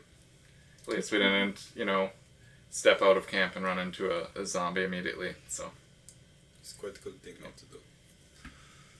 Yeah, granted, might not have been too hard to take out. We can handle ourselves, kind of. Yes, I'm quite sure it is. As long as it's not gross. Alright, so let's head to place we are going, the rift. Yes, let us go. Is everybody prepared? You all know kind of what's going on. Basically, you guys are just making sure that these scholars here aren't hurt. Your goal is to protect them, as they may be going into the void a little bit, and we would expect guards to be in front as well as behind. We don't know much about these voids, but we do know that that creature, and he kind of motions to the head that they left the head, on the ground. I don't know if anybody picked it up afterwards. Nobody said they did, but he motions to the head that they kind of dissected a little bit.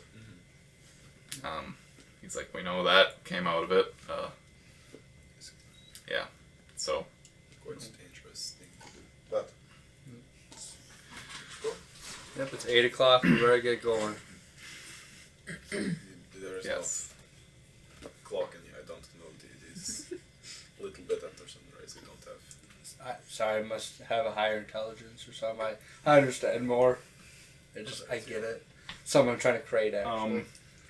You say that, and one of the scholars, looks up to the sun a little bit, and you notice him, looking around a little bit. He, kind of glances at a tree, looks on the ground. He's like, actually, I'd say it's about 7:38. Oh! We gotta leave now! You can think that if you want. I may be off by 22 a few minutes. Yeah. Not sure. Your clock must run a little fast. Maybe. I'm still on Eastern time. Here's actually a 50-second clock. Sure. So, yeah, they get in there. A vehicle. You notice that it kind of hums a little bit. Has that little hum as it turns and is basically going towards the road that you guys were on the other day. Is anybody doing anything else before you leave camp? Not before, no. Okay. Sounds good. So yeah, everybody gets in line. We'll say that Sasha, what was your friend's name again? The barbarian? Marley. Marley. She's carrying the chest still. Sounds good.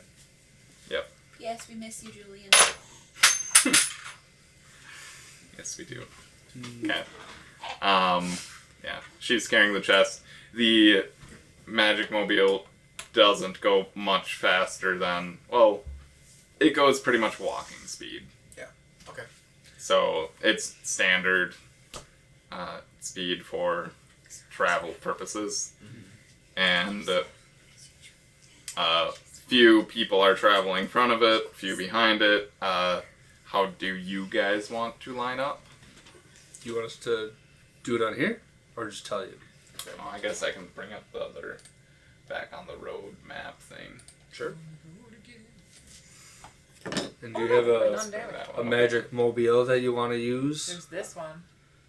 We could use Yeah, that you can just magic use mobile. that for magic mobile purposes. Why? Gosh, I need to make the mouse bigger or something. There we go. That's fine. Where would you like it? Right in the middle? Yep. Good, Probably that's just all I can reach. be right beside it, for me at least. And Not we'll on just the say the outside. larger group of people can just be following. Where you want to be? All the way behind. It's fine. There. Oh. That one's halfling size, though. That's what? It's got a bow, though. That's And a what it bow. does. That's why I picked it. Fine. Or we can Druid. switch.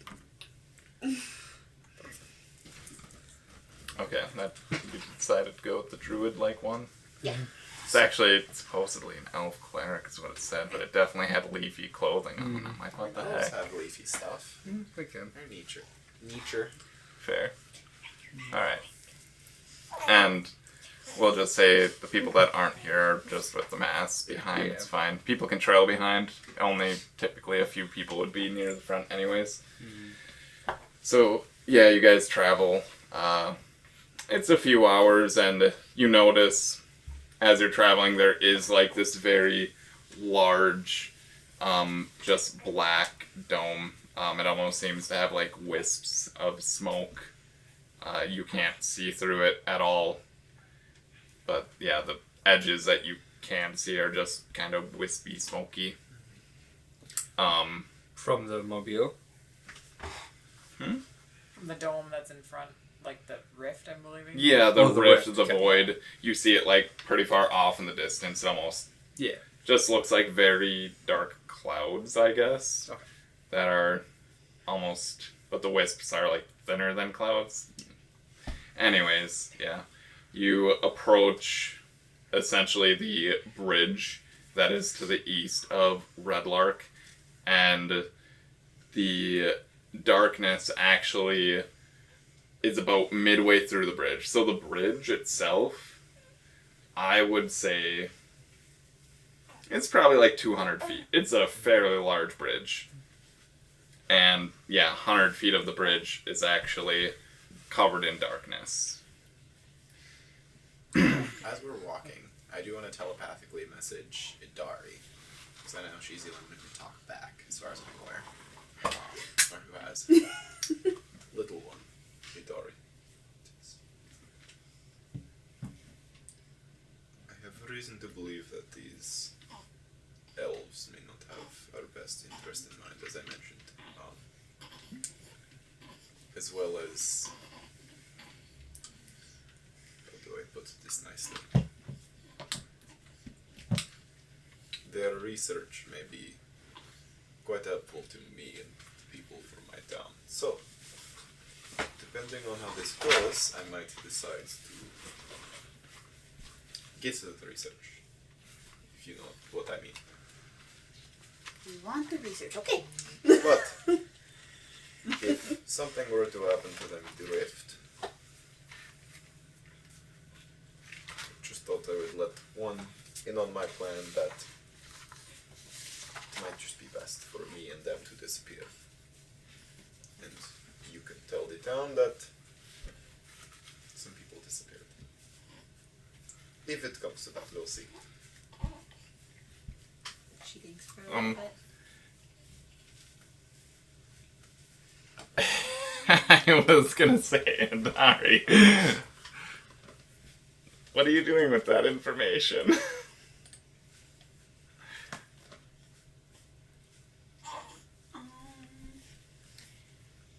I don't really like to kill things, Liz, it is not... but She murdered a goblin. I did not. She She did not.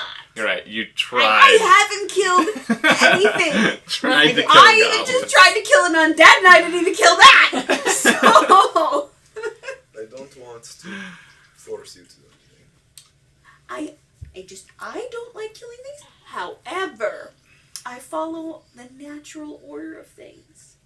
So, circles of life is one of those. All that I ask is that you understand, should I Are you good? disappear along with Lawful these good. people? Okay. Just wanted to double check that. Nature's laws. Yeah, no, yeah, I completely understand that. Lawful, yeah, can be whatever lawful you want. It's just, I assumed you were good, so, yep. My town is in grave danger. All the people there. And I will do whatever it takes to protect those people. I understand. So,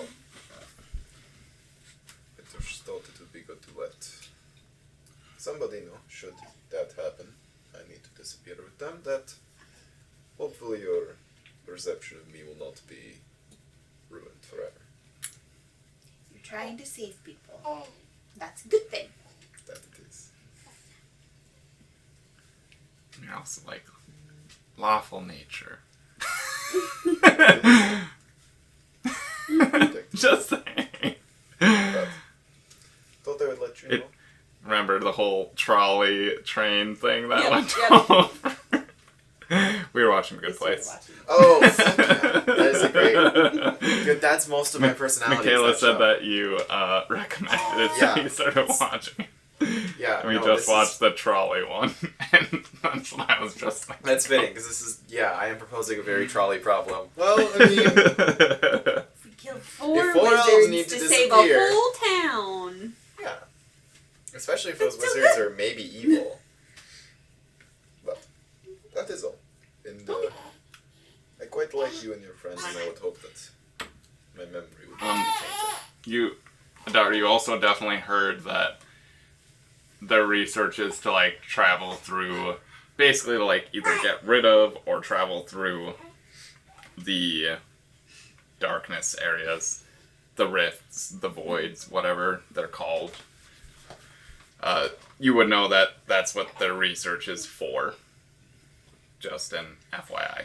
Yep. And he wants the research so he can save his town. Uh-huh. Yep. It's a good thing. I'm just saying you're smart and like yep. Okay. Nature smart. Nature smart. Those are the names of all Not the flowers. society smart. Yeah. Adari True. lacks basic common sense. Fair enough. Unless it has to do with not dying in the forest. She's naive. Okay. Fair enough. I don't. The only person I've spent amounts of time with is her. I mean, I would. Are you not calculated at all then? I would say you're still technically calculated. So. I just. You would. He's like, if I need to take these wizards and Yes. go so I can save my whole town. Yes. Yes, You would think that's a that you also know that they sell the information essentially that they're getting. They sell the information they're getting to other people to benefit other people too. So. You But wouldn't. they can help him first. You wouldn't know the numbers of that, though. You're like, whole town. Would you be curious on the size of his town? No. Okay. I don't like people. I'm just thinking, if you're thinking trolley problem, how many Adari's people are not in that this town? philosophical. Also, notably, Okay. trolley problem isn't like that's a utilitarianism thing. Which, granted, this is kind of that, but like the whole point of that is that maybe it's not good to switch it over. Like, it's not necessarily that it's not good, but that you need to actually think about like, Yeah. How many people? What is the actual situation? is it your fault? Did you kill the person if you switch the trolley? Basically, that's kind of the point of Oh, that too. Is it like, is watching 5 people die on you? And if you switch Okay. it over, is that one person more on you than if you just watched? But I'm if you philosophy cheer- major, folks. Yeah. Alright. That's besides the point. Anyways, yep, we're traveling. Yeah, you're getting closer to it. Like I said, you notice that it's like halfway across the bridge. The water flowing beneath, I would say is like, I would say it's not that far down. It's the bridge itself is probably like 20 feet up, just to make sure that water levels when they raise, it doesn't take the bridge out type thing or overflow the bridge. The water is flowing rather quickly though. Okay. So like, it'd be recommended not to go in the water for most people. Sounds good.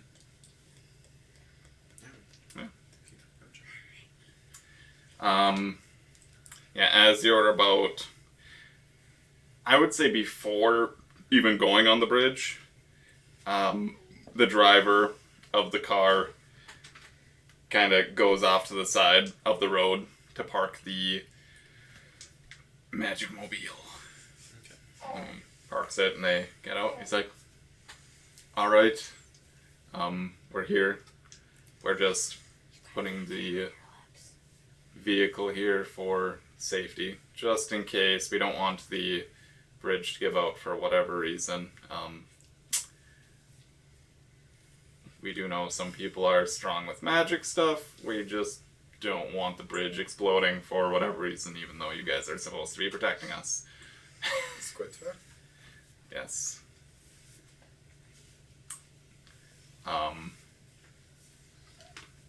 Yeah, you guys are free if you have anything that's kind of weighing you down to just leave it near the vehicle for now as we go to basically examine the void. On my way, I would have asked if they know of any weaknesses or any like strengths that they have, and then if they had anything to share with the group. We have not found anything out. I guess typically,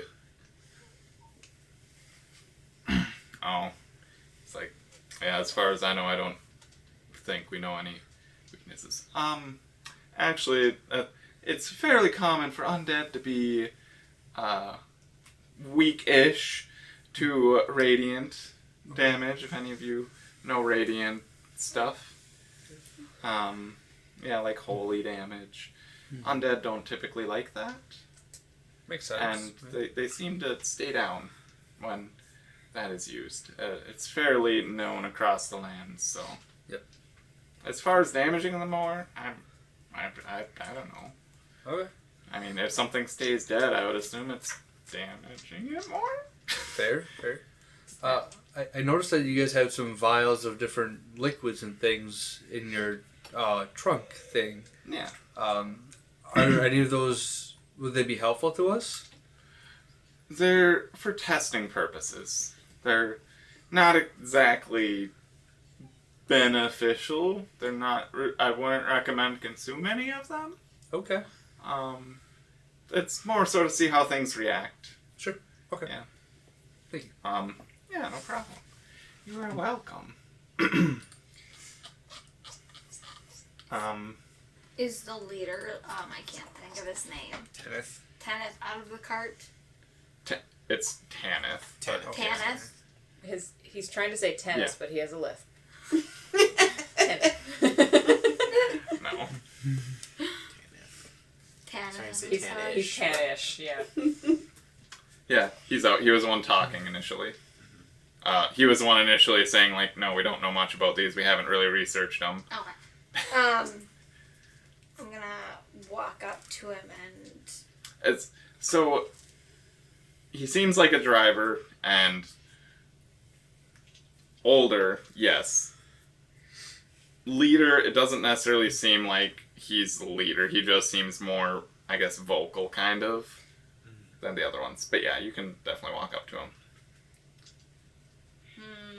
The scholars right now, Tanith opens the front of the vehicle where the storage compartment is, and the other, all the scholars are kind of like gathering their things. You notice they're taking out like different kind of sacks and stuff now, like medical kit stuff, and seems like they have almost like a bag or whatever case of vials that they're bringing. You may think because, you know, they're going to need to walk pretty far to start examining this thing.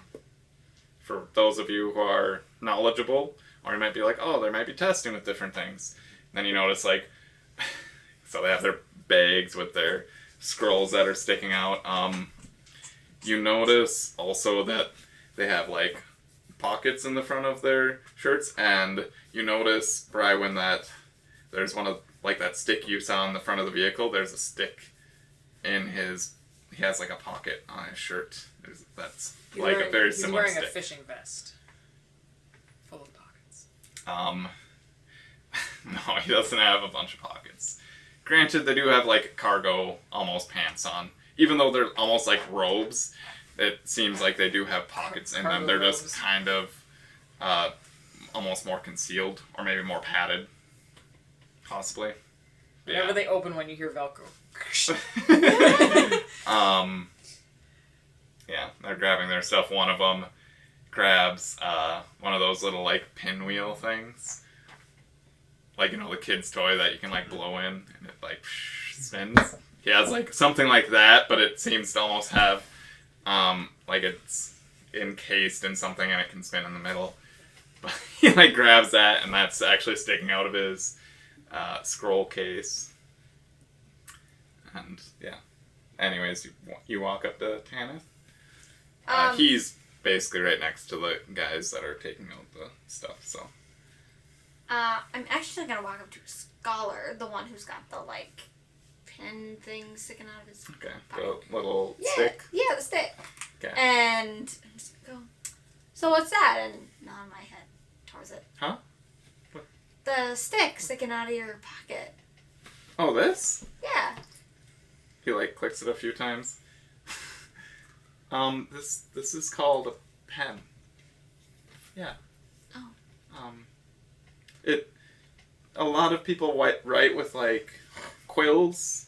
They have quills and ink, and they dab them in the ink. Yep. This is a new technology from our town, actually, that like the ink. Yeah, the ink is actually inside of a tube inside of it. And when I click this, and you notice when he clicks it, like this sharp point comes out of the end, and like it looks like something that someone could use to stab somebody. In your head, you hear pen, pen, pen.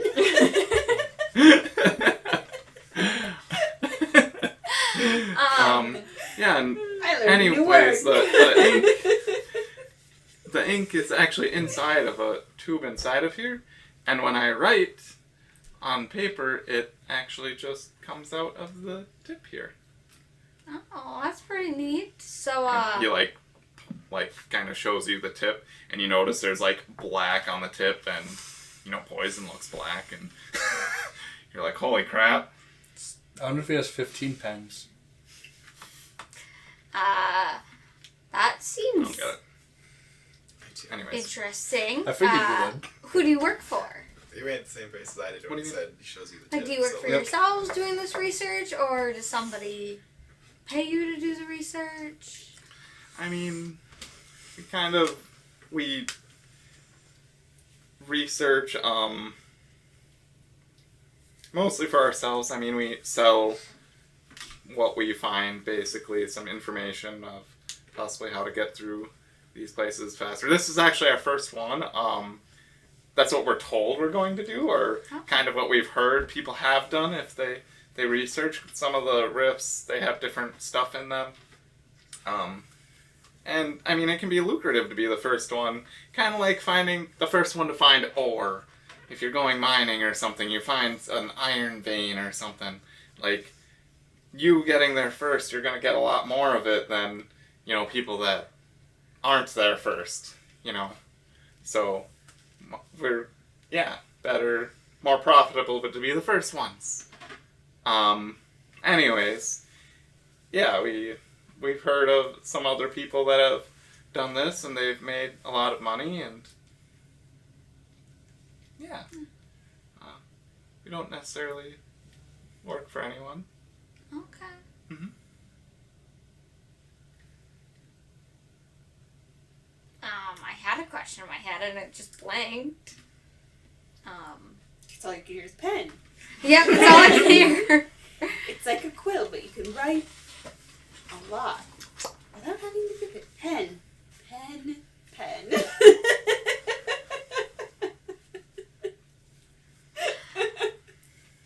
Okay. Well, I'll let you get back to your work then. Okay. Yeah, I'll kind of wander off to Adari. Stop it! Oh, sorry. As you turn your back, pen. So, they grab all their stuff, backpacks and everything. Do you need someone to hold it for you? Got her. And, all right. Are we ready to go? Sure. Did you say what kind of bridge it was? Did I miss that? I didn't say what type of bridge Is it it a was. rope bridge? No. Oh, It's like an actual stone bridge. Okay. It's large enough for a cart to fit on it, and like if it was had like a person on each side, you could walk next to it fairly comfortably. Okay. I mean, it's pretty sturdy, but at the same time, you don't know what's on the other side of this rift thing, the darkness. It's very, at this point, it almost has like a wind sound to the actual rift, like it's blowing. But it's not like violently blowing. It's not like as you get close, it's like humming so loud that you can't hear anything else. No, it's just like you hear blowing. You can't really hear if there is anything on the other side. You can't see through it at all. It's just there. Okay. This is what Brywin asks, like in any movie. What do you think's on the other side? Only the world knows. I would say darkness. And it's just pitch black Do you darkness. maybe want to do your lights for the people Pitch that can't black see quite as darkness, well as no we living walk creatures, across? no. I mean, Or do we want to that stay as one hidden as scary possible? creature came out of here. We know that. Stay hidden Okay. for a little bit. Alright. But I mean, why would anything be directly on the other side? It's still morning. Most things are probably sleeping, right? Hopefully. That's why we have you guys to go in there and guard us. Is it? Oh, morning? you expect us to go in there? Yeah. As we're examining this. Whole point of come with it. That's what bodyguards are for. Why else would we be paying Sometimes. 200 gold? That's what cannon fodder is for, but sure, let's go. I'm gonna connect to Sasha and be like, I just remembered they said something about experimenting on animals, so they're not that good of people. No, they, Oh, the mice? Yeah. no, they, And they're kind of treating us like this is an experiment. it is. So, should we let the big group go first? Because they seem pretty confident. Let us go with them and have a big group follow behind. All right. Well, so, and at this point, the, Tanith actually is still back by the vehicle. He's like, yep, I'm just chilling here, you guys go do your thing. Protect them, whatever. He's just reading his book. Yeah, so you guys are just with the We scholars. make eye contact. You're like suspicious. I'm like tortures animals.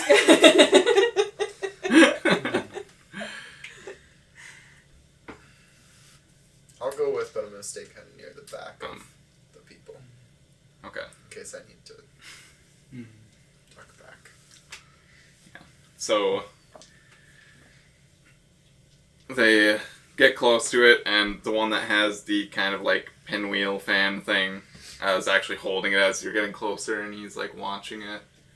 And he actually has like almost like suspenders. It's like going down, and it's like holding up a book for him, like a research book, and he's holding up the pinwheel thing, watching how fast it spins, and he's like writing notes down in the book. Alright. So he doesn't actually need to hold the book.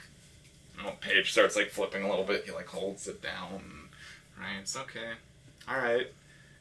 It's a little bit windy, but not terrible as we're getting close, so that's good. Yeah, so who wants to be the first people to go in to the darkness area? I'll go. And I just walk forward and through. Alright, you walk through. I'll go next. Can I have an arrow ready or a bolt to fire? Yeah. Okay. I mean, Okay, something I right almost there. assume you almost always have a bolt, like, kind of locked in. Yeah. You probably have, like, a locking mechanism so it doesn't just randomly fire off. Yeah. The safety is on. Yes. The safety, yeah, I have to just flip it off. Yep. Hopefully you don't get too nervous. I'm like, shit. It's jammed. Sorry, so we are shy on the line. No big deal. Yeah, no big deal. Yeah, Linnell's used to getting shot. Yeah. You guys would assume it's dark as you are walking in. A lot of the people are like, we don't have dark vision, we're going to stay out here for now. It probably would be better, especially if we're trying not to get noticed, to not have a light on. Can I hear them in the void? This is probably before you guys even actually walk in. Oh, I will So, definitely like, call them cowards as I walk through. well, cowards, and you walk through. But, well, I mean, I don't think it's cowardly. I mean, if you're walking into somewhere of darkness, you bring a light of some sort, it might be obvious that, like, if there's something dangerous not close to there, it might lure them in. But other ones are like that have dark vision, like you have elves and other races with you. They're like, that makes sense. Yeah, we'll we'll go in. If we stay as a group, at least we'll defend each other. It's fine. Yep. Just so you know, you don't come in, you don't get paid. Just putting that out there. I mean, they said they want people out behind them and in front of them. So I am actually. They're talking about that. I will stay back. I'll go back next to Tan. It would be good to have someone to keep an eye on you, no? In case any creatures come along. I'm sure you would appreciate it. I mean, I guess you make sense. I feel, or more so hiring you to protect them. I feel fairly confident being this far away. Listen. But what can I say? I enjoy your company, comrade. It is. Alright. Well, I mean, sure today, but maybe your other bodyguards might not like sharing as much of the actual stuff with you, so That is fine by me. with the payment. Alright. Does Marley have dark vision? I don't know. Triton, maybe. Probably I will look. not. Okay. Actually, probably. I don't think he does. He ran in right away. Triton. Couldn't see. Could be wrong. Okay. We'll just... Yep, they do. Oh. Okay. So, she does. Yeah, she would go in then. And about half, because quite a few races have dark vision, about half of the other people would also go in with you guys. So, I'd say, I feel like there were about 16 total people with you guys. So about 8 would go in. I don't remember the exact number, but it's fine. 8 people going with you. Also, Al is going in. Rolgar is staying out because he doesn't have dark vision. He's like, yeah, it makes sense. We shouldn't go in if, we should at least wait to see what's all there before, putting a light on in there. Brian would tell Adari to stay out here. You don't have dark vision. You don't have dark vision. Oh, anyway, that's your argument. I would tell you whether you choose to listen or not. As soon as the main front people go in, which you might be arguing with Adari at this point, that's whatever. The guys immediately the ones testing out the wind, taking notes. Other ones are actually not stepping in. They're a couple of they're trying to scoop some of the smoke, seeing if they can. Trying to bottle it. You notice that a tiny bit of darkness is in one of the vials that he gets, but didn't seem to get much at all. But he did get some. And he put that one away. And they're just doing different almost tests on the smoke. They open those liquids and they hold a vial and because they need to hold it sideways because it's slightly windy, and they pour one of the liquids into a different vial to see kind of how it runs and taking notes and stuff. You guys, as you go in, are you guys figuring out your argument? How quickly are you figuring out this argument? I would have just told her to stay there, and whether she listened or not. You would have just walked in? Yeah. I mean, she can do what she wants, but I would have definitely told her to stay outside. Alright. Okay. You guys that do walk forward, who is all doing that, by the way? I would. Me. Yeah. Okay. Sounds good. So the ones When that... we step into the smoke, are we obscured from the people that are behind? As you can see about a foot through the smoke, you can kind of make out people, but after that foot, you can't see anything of if you're outside the smoke, seeing through the smoke. Once we get far enough in, I'm or going maybe to even bonus 6 action inches. wild shape into a giant spider. Oh, of course you would. Wait. Spider. When we're far enough in that I'm obscured from. Anybody outside? Yeah. And I warned her that I was going to turn into something. Just not what? Just breathe. It's a jeez. giant white spider with a black spot on one of its legs. Just a Dari. Just a Dari. Yeah, so, Kasumi, I guess since you are the first one through, you get through, and it is very, very dark on this side. You do not see, because how far can you see? 120 feet. 120 feet. So you can see to the edge of, like, the end of the bridge, and you do not see anything on the bridge. So, I'll let them know as they come through that there's nothing on the bridge ahead of us. Yeah, you maybe even shout back to say, like, hey, there's nothing here. Or maybe you talk back, assuming that they can hear you. You guys don't hear anything when she tries to talk through the smoke. I would not shout back. You wouldn't shout? No. You would just kind of... If someone popped through, I'd let them know, because I know I can see farther than anyone else. Okay. Yeah, a few people would come through and they'd be like, how do you know? Because I can see. I mean... To the end of the bridge. Wow.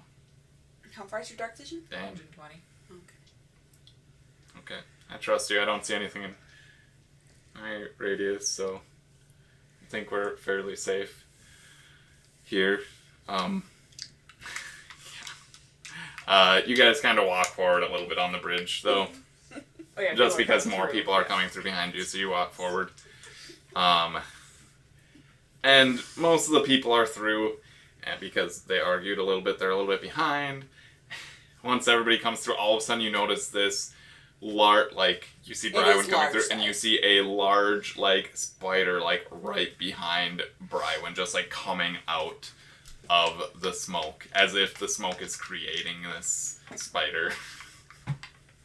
Yeah, but we didn't know any Dari, so I'm not concerned. It still has my eyes. Oh my god, just 8 of them? Or just 2 eyes? That'd be creepy, too. Oh, spider! Kill it! Wait! Don't kill her. Would you know that she turned into a spider? You walk her through. That she told. Yeah, she's like, she told me she would transform into something. Yeah. So I would know it'd be her. And giant white spider with a black spot. Yeah, it is black and white, so you'd be like, no, it's fine. Alright. Sadari! As they're, like, raising their swords and about to shoot with their bows as well. Pretty. All 8 of my eyes look perplexed. What do you mean? You see a motion for you to turn around with my finger to show your black spot. Be like, see this? I shot her. That's how I know it's her. You didn't even see the back of her. It's the black spot, though. She's freaky. It's just a spider. How far do spiders have dark vision? Huh? How far is your dark 60 vision? feet. 60. Okay. Okay. Well, so far, it seems clear. And I don't know if it matters, but I also have blind sight. Oh. Shit. Of how far? 10 feet. Okay. As of right now, it doesn't really matter, but... Yeah, so... It seems pretty clear. You do notice that in the distance, there is lightning that, like, just kind of through the air a little bit every once in a while. And you do see large figures in the sky on that lightning kind of...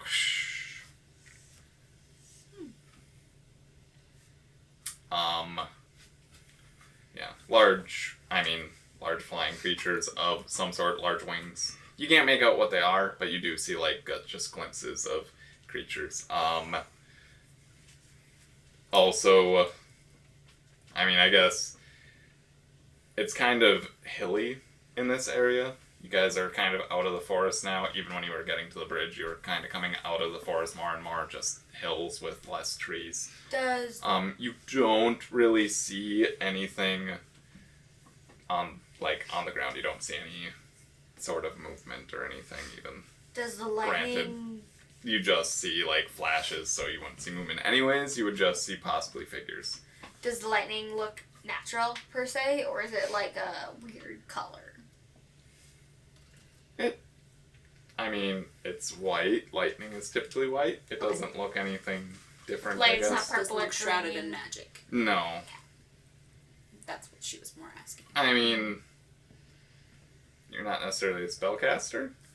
Even if you do look at lightning, with how quickly lightning flashes, you can't really tell. It doesn't have an aesthetic of purple or green or red or anything. No, it doesn't have anything of that. So if it's somebody magical, they're lame. Yes. Basic. Yeah, so you guys are here. Are you doing anything else while you're on the bridge? You probably move in enough to make sure if anybody follows you in that you, they can get in. So, yeah. Inside, it's a little windy, but it's not, crazy. Like I said, it's not, dulling your perception of hearing or anything. So, yeah. Nobody's doing anything special. Alright, you do see a few of the guys kind of look over the edge of the bridge. The bridge does have a bit of a rail, so it's less likely that you'd fall off, but you can lean over and stuff. It's just a wooden rail. Yeah, there are people that are kind of looking around. Looks pretty clear. Nothing too crazy. Spooky. You also definitely cannot, if anybody's outside speaking, you can't hear them at all. So, yeah. Strange. I wonder why they say these places are so dangerous. Yeah, it just looks It's just dark. I guess driving in the dark, if you don't have dark vision, could be pretty scary. And dangerous. You could run into something and tip your cart, and that'd be that. Yeah, basically you spend, I don't know if you guys are going deeper at all. We're fallen scientists because that's what we were paid to do. It's literally, you guys are in there for half an hour on the bridge, just standing there.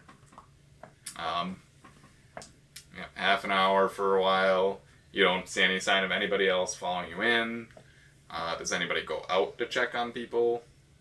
Or you're just hanging out inside? Just hanging it inside. Okay. Looking for trouble, making sure there's none coming. Yeah. So, yeah, it's a good half an hour. You don't notice any trouble outside. Very similar. For, I guess, Sasha is the only one here that's outside. You don't notice anything strange. You literally spend, so there's an hour after an hour, one of the scientists does step in to the darkness, the area of darkness, and he's okay, good, good, I don't see any danger. Did you guys see anything? Has anything attacked or anything? Is everything okay in here? No, the coast is clear here. Okay, that's good. He steps back out, and a few moments later steps back in, and the other two scholars come in. Oh, alright. How long did you say it's been? At this point it's been an hour now. So yeah, you would have lost your form. You're okay, interesting, and they're very similarly just on the I told you to stay out there. I'm fine. So basically they are doing the same thing, kind of testing out the smoke. The one's holding up the thing, writing down stuff, and they're alright, interesting. Very cool. Maybe we should step in a little further. And you guys didn't see any sort of danger stuff anywhere? No. Did you pursue me? Alright, that's good. Let's keep moving then. And you guys move further in, doing different tests. They have little things, they're rubbing on the handrail, kind of like looking on the bridge, just kind of like examining it, like, doesn't seem to be affecting too much matter in here. The bridge still seems fairly sturdy. Doesn't seem to be more worn, I guess, than it should be under normal conditions. So,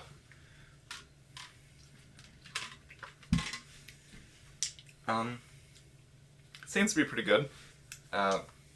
One of them takes out a little stone from his backpack and casts light on it. It's like, yeah, good condition. Looks over into the water, drops the light stone down into the water, ploosh. Okay, the river seems to be running through just fine. Alright, so that's good. The light actually gets quickly, for all of you that did look over the edge, you notice that the light stone quickly like goes downstream and like goes out of the smoke essentially. It's like, alright. Yeah, then we continue forward. They're just kind of examining things, writing things down. Lightning. Okay. Obviously it wasn't storming outside, so this has to be some sort of magical lightning of sorts.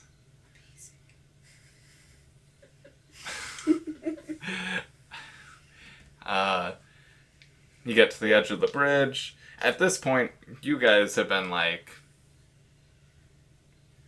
I don't know, almost bored, I guess, here.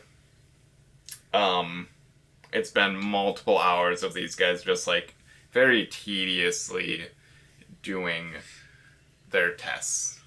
You get off the bridge and they like test out the soil and stuff. More so just taking like a vial of soil. Yeah, we should go down to the water. Make sure that we need to get a sample of the water. So, going down there. At this point, the people that don't have dark vision come through the smoke, and they have a torch. So they have a torch because, yeah, they're like, hello? We were told about this time that we should come through the smoke. Is anybody alive? Because they can't see very far with the light and everything.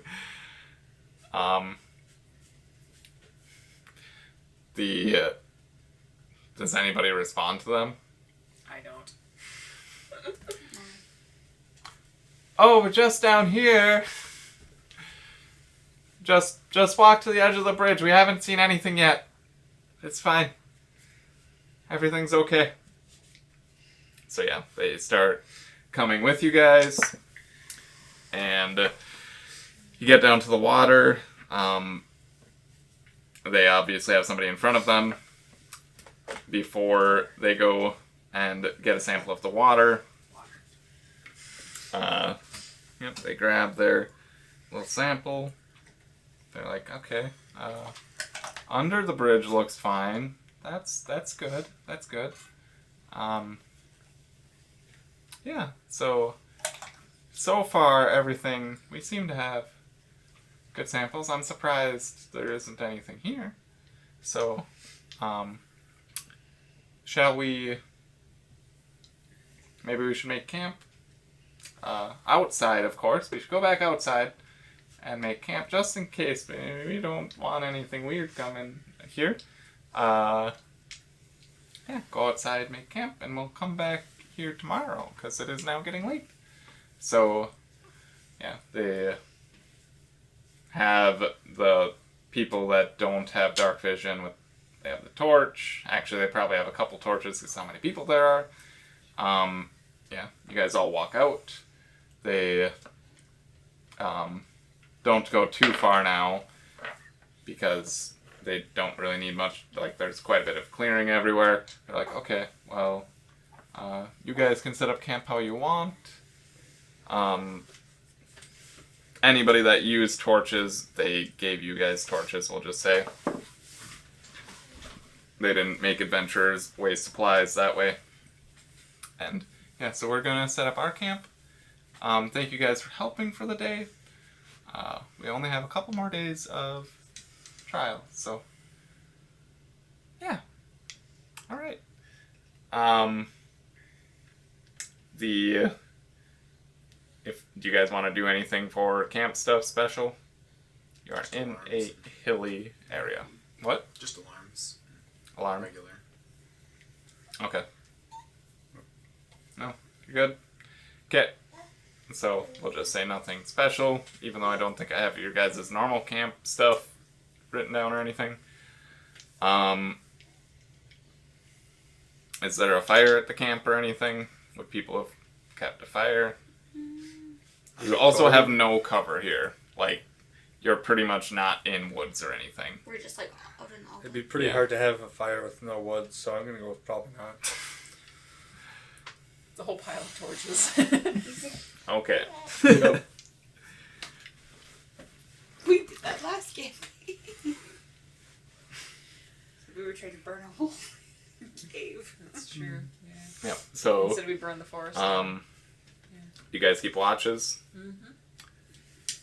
So throughout the night, you do notice that those whatever was flying, because there is some moonlight now. It's a little bit cloudy out. But you notice that whatever was flying in there, nothing attacks you guys or anything, but whatever was flying in the thing, you notice are definitely outside of the smoke for a while at night. Or they seem to be able to come out of the smoke. Again, you guys were not sighted or anything. You guys are not attacked. But the things definitely go back into the smoke during the day. Or like way before dawn. They don't fly out too far from the smoke, but they do fly out of the smoke area. Obviously, I didn't say it, but the elves put up their fortress thing. All of you guys notice. Most of you they probably are far enough away that you don't hear them use any command word. Yeah, so they're in that all night. They come out. In the morning, they're like, "Oh, good morning. It is nice day out today. Good to see that you're all alive. Anything interesting happen in the middle of the night? Or during the night?" No? Got some good sleep. You? Oh, that's good. Yeah, we slept well. Good. Very well. I point at the smoke and like go.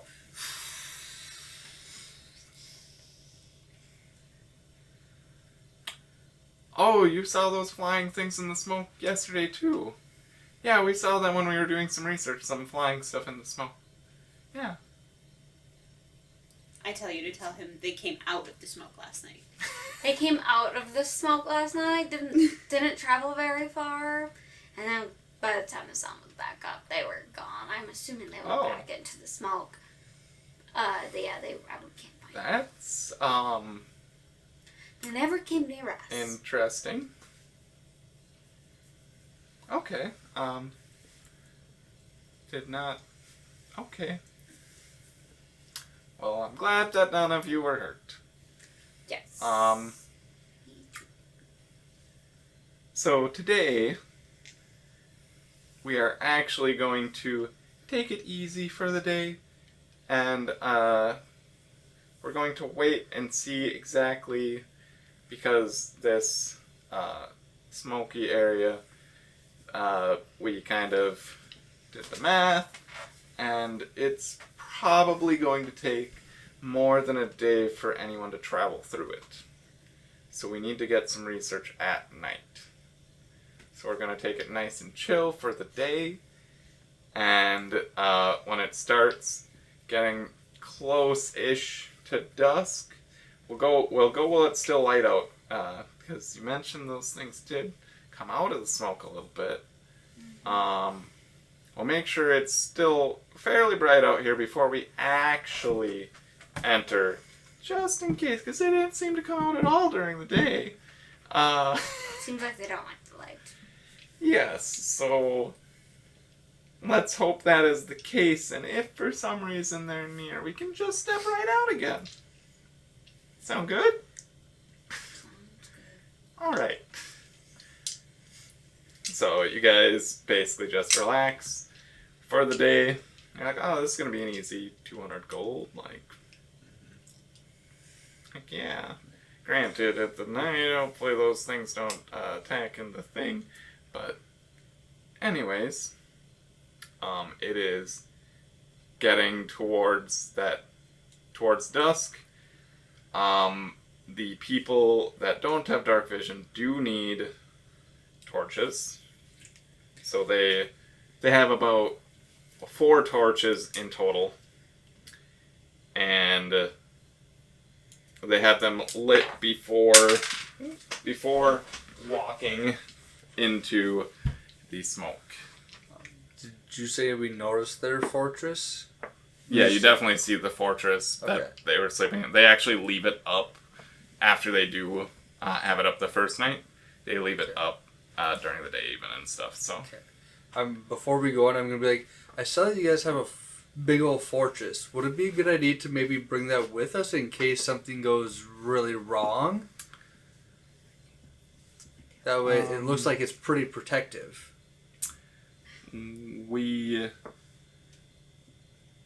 First of all, it's Tanith's fortress.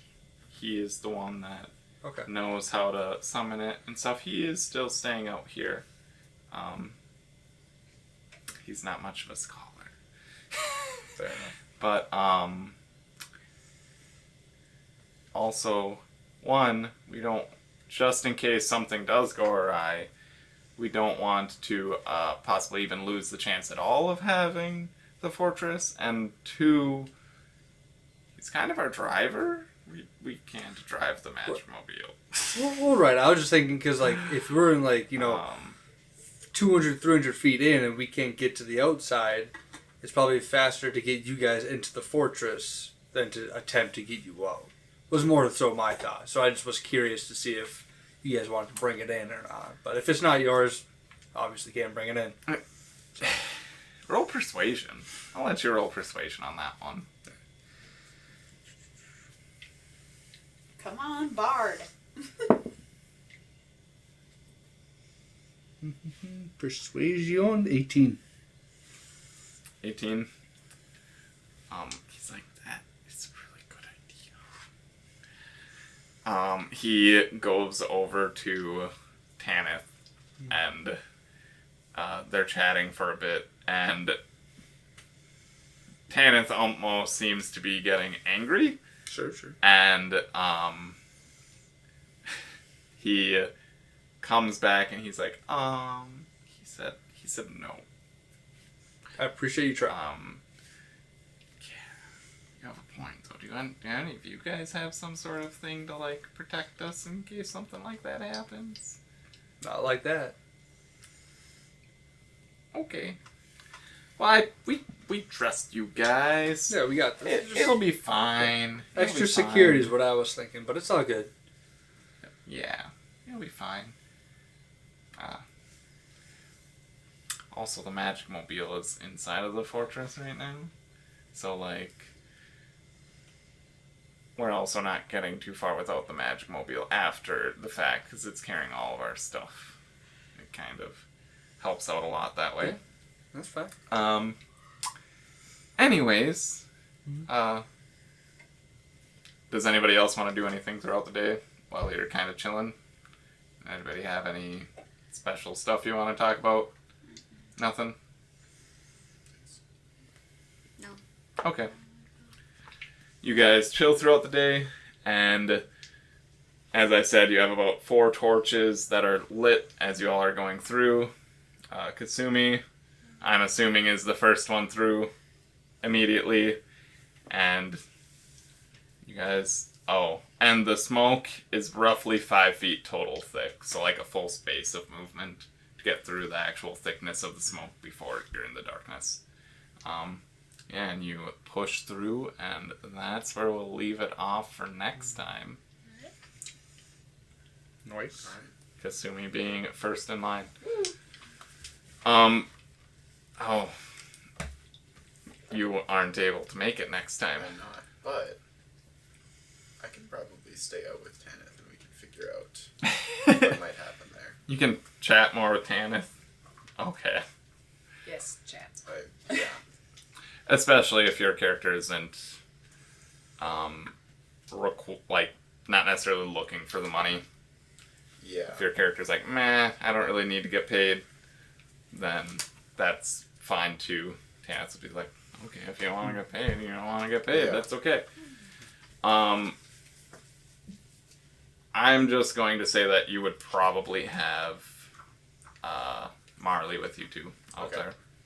Yeah, I have some ideas for what I might do. So, I mean, we can either do those now or we can just talk them over and then communicate them next time. Okay. We're like done, but did anybody want to say anything else? Okay. Yeah. You seemed like you had a question for... No, I just didn't know if you wanted to on-camera have stuff. that on the stream or not. Or if you want to end the stream. No, it's fine. Cool. All right, we are done though. Thank you everyone for tuning in, and have a great few weeks. Next session is September 10th. Yes, September 10th. So feel free to join us then. Have a great rest of your weekend. Yeah. Goodbye. Bye.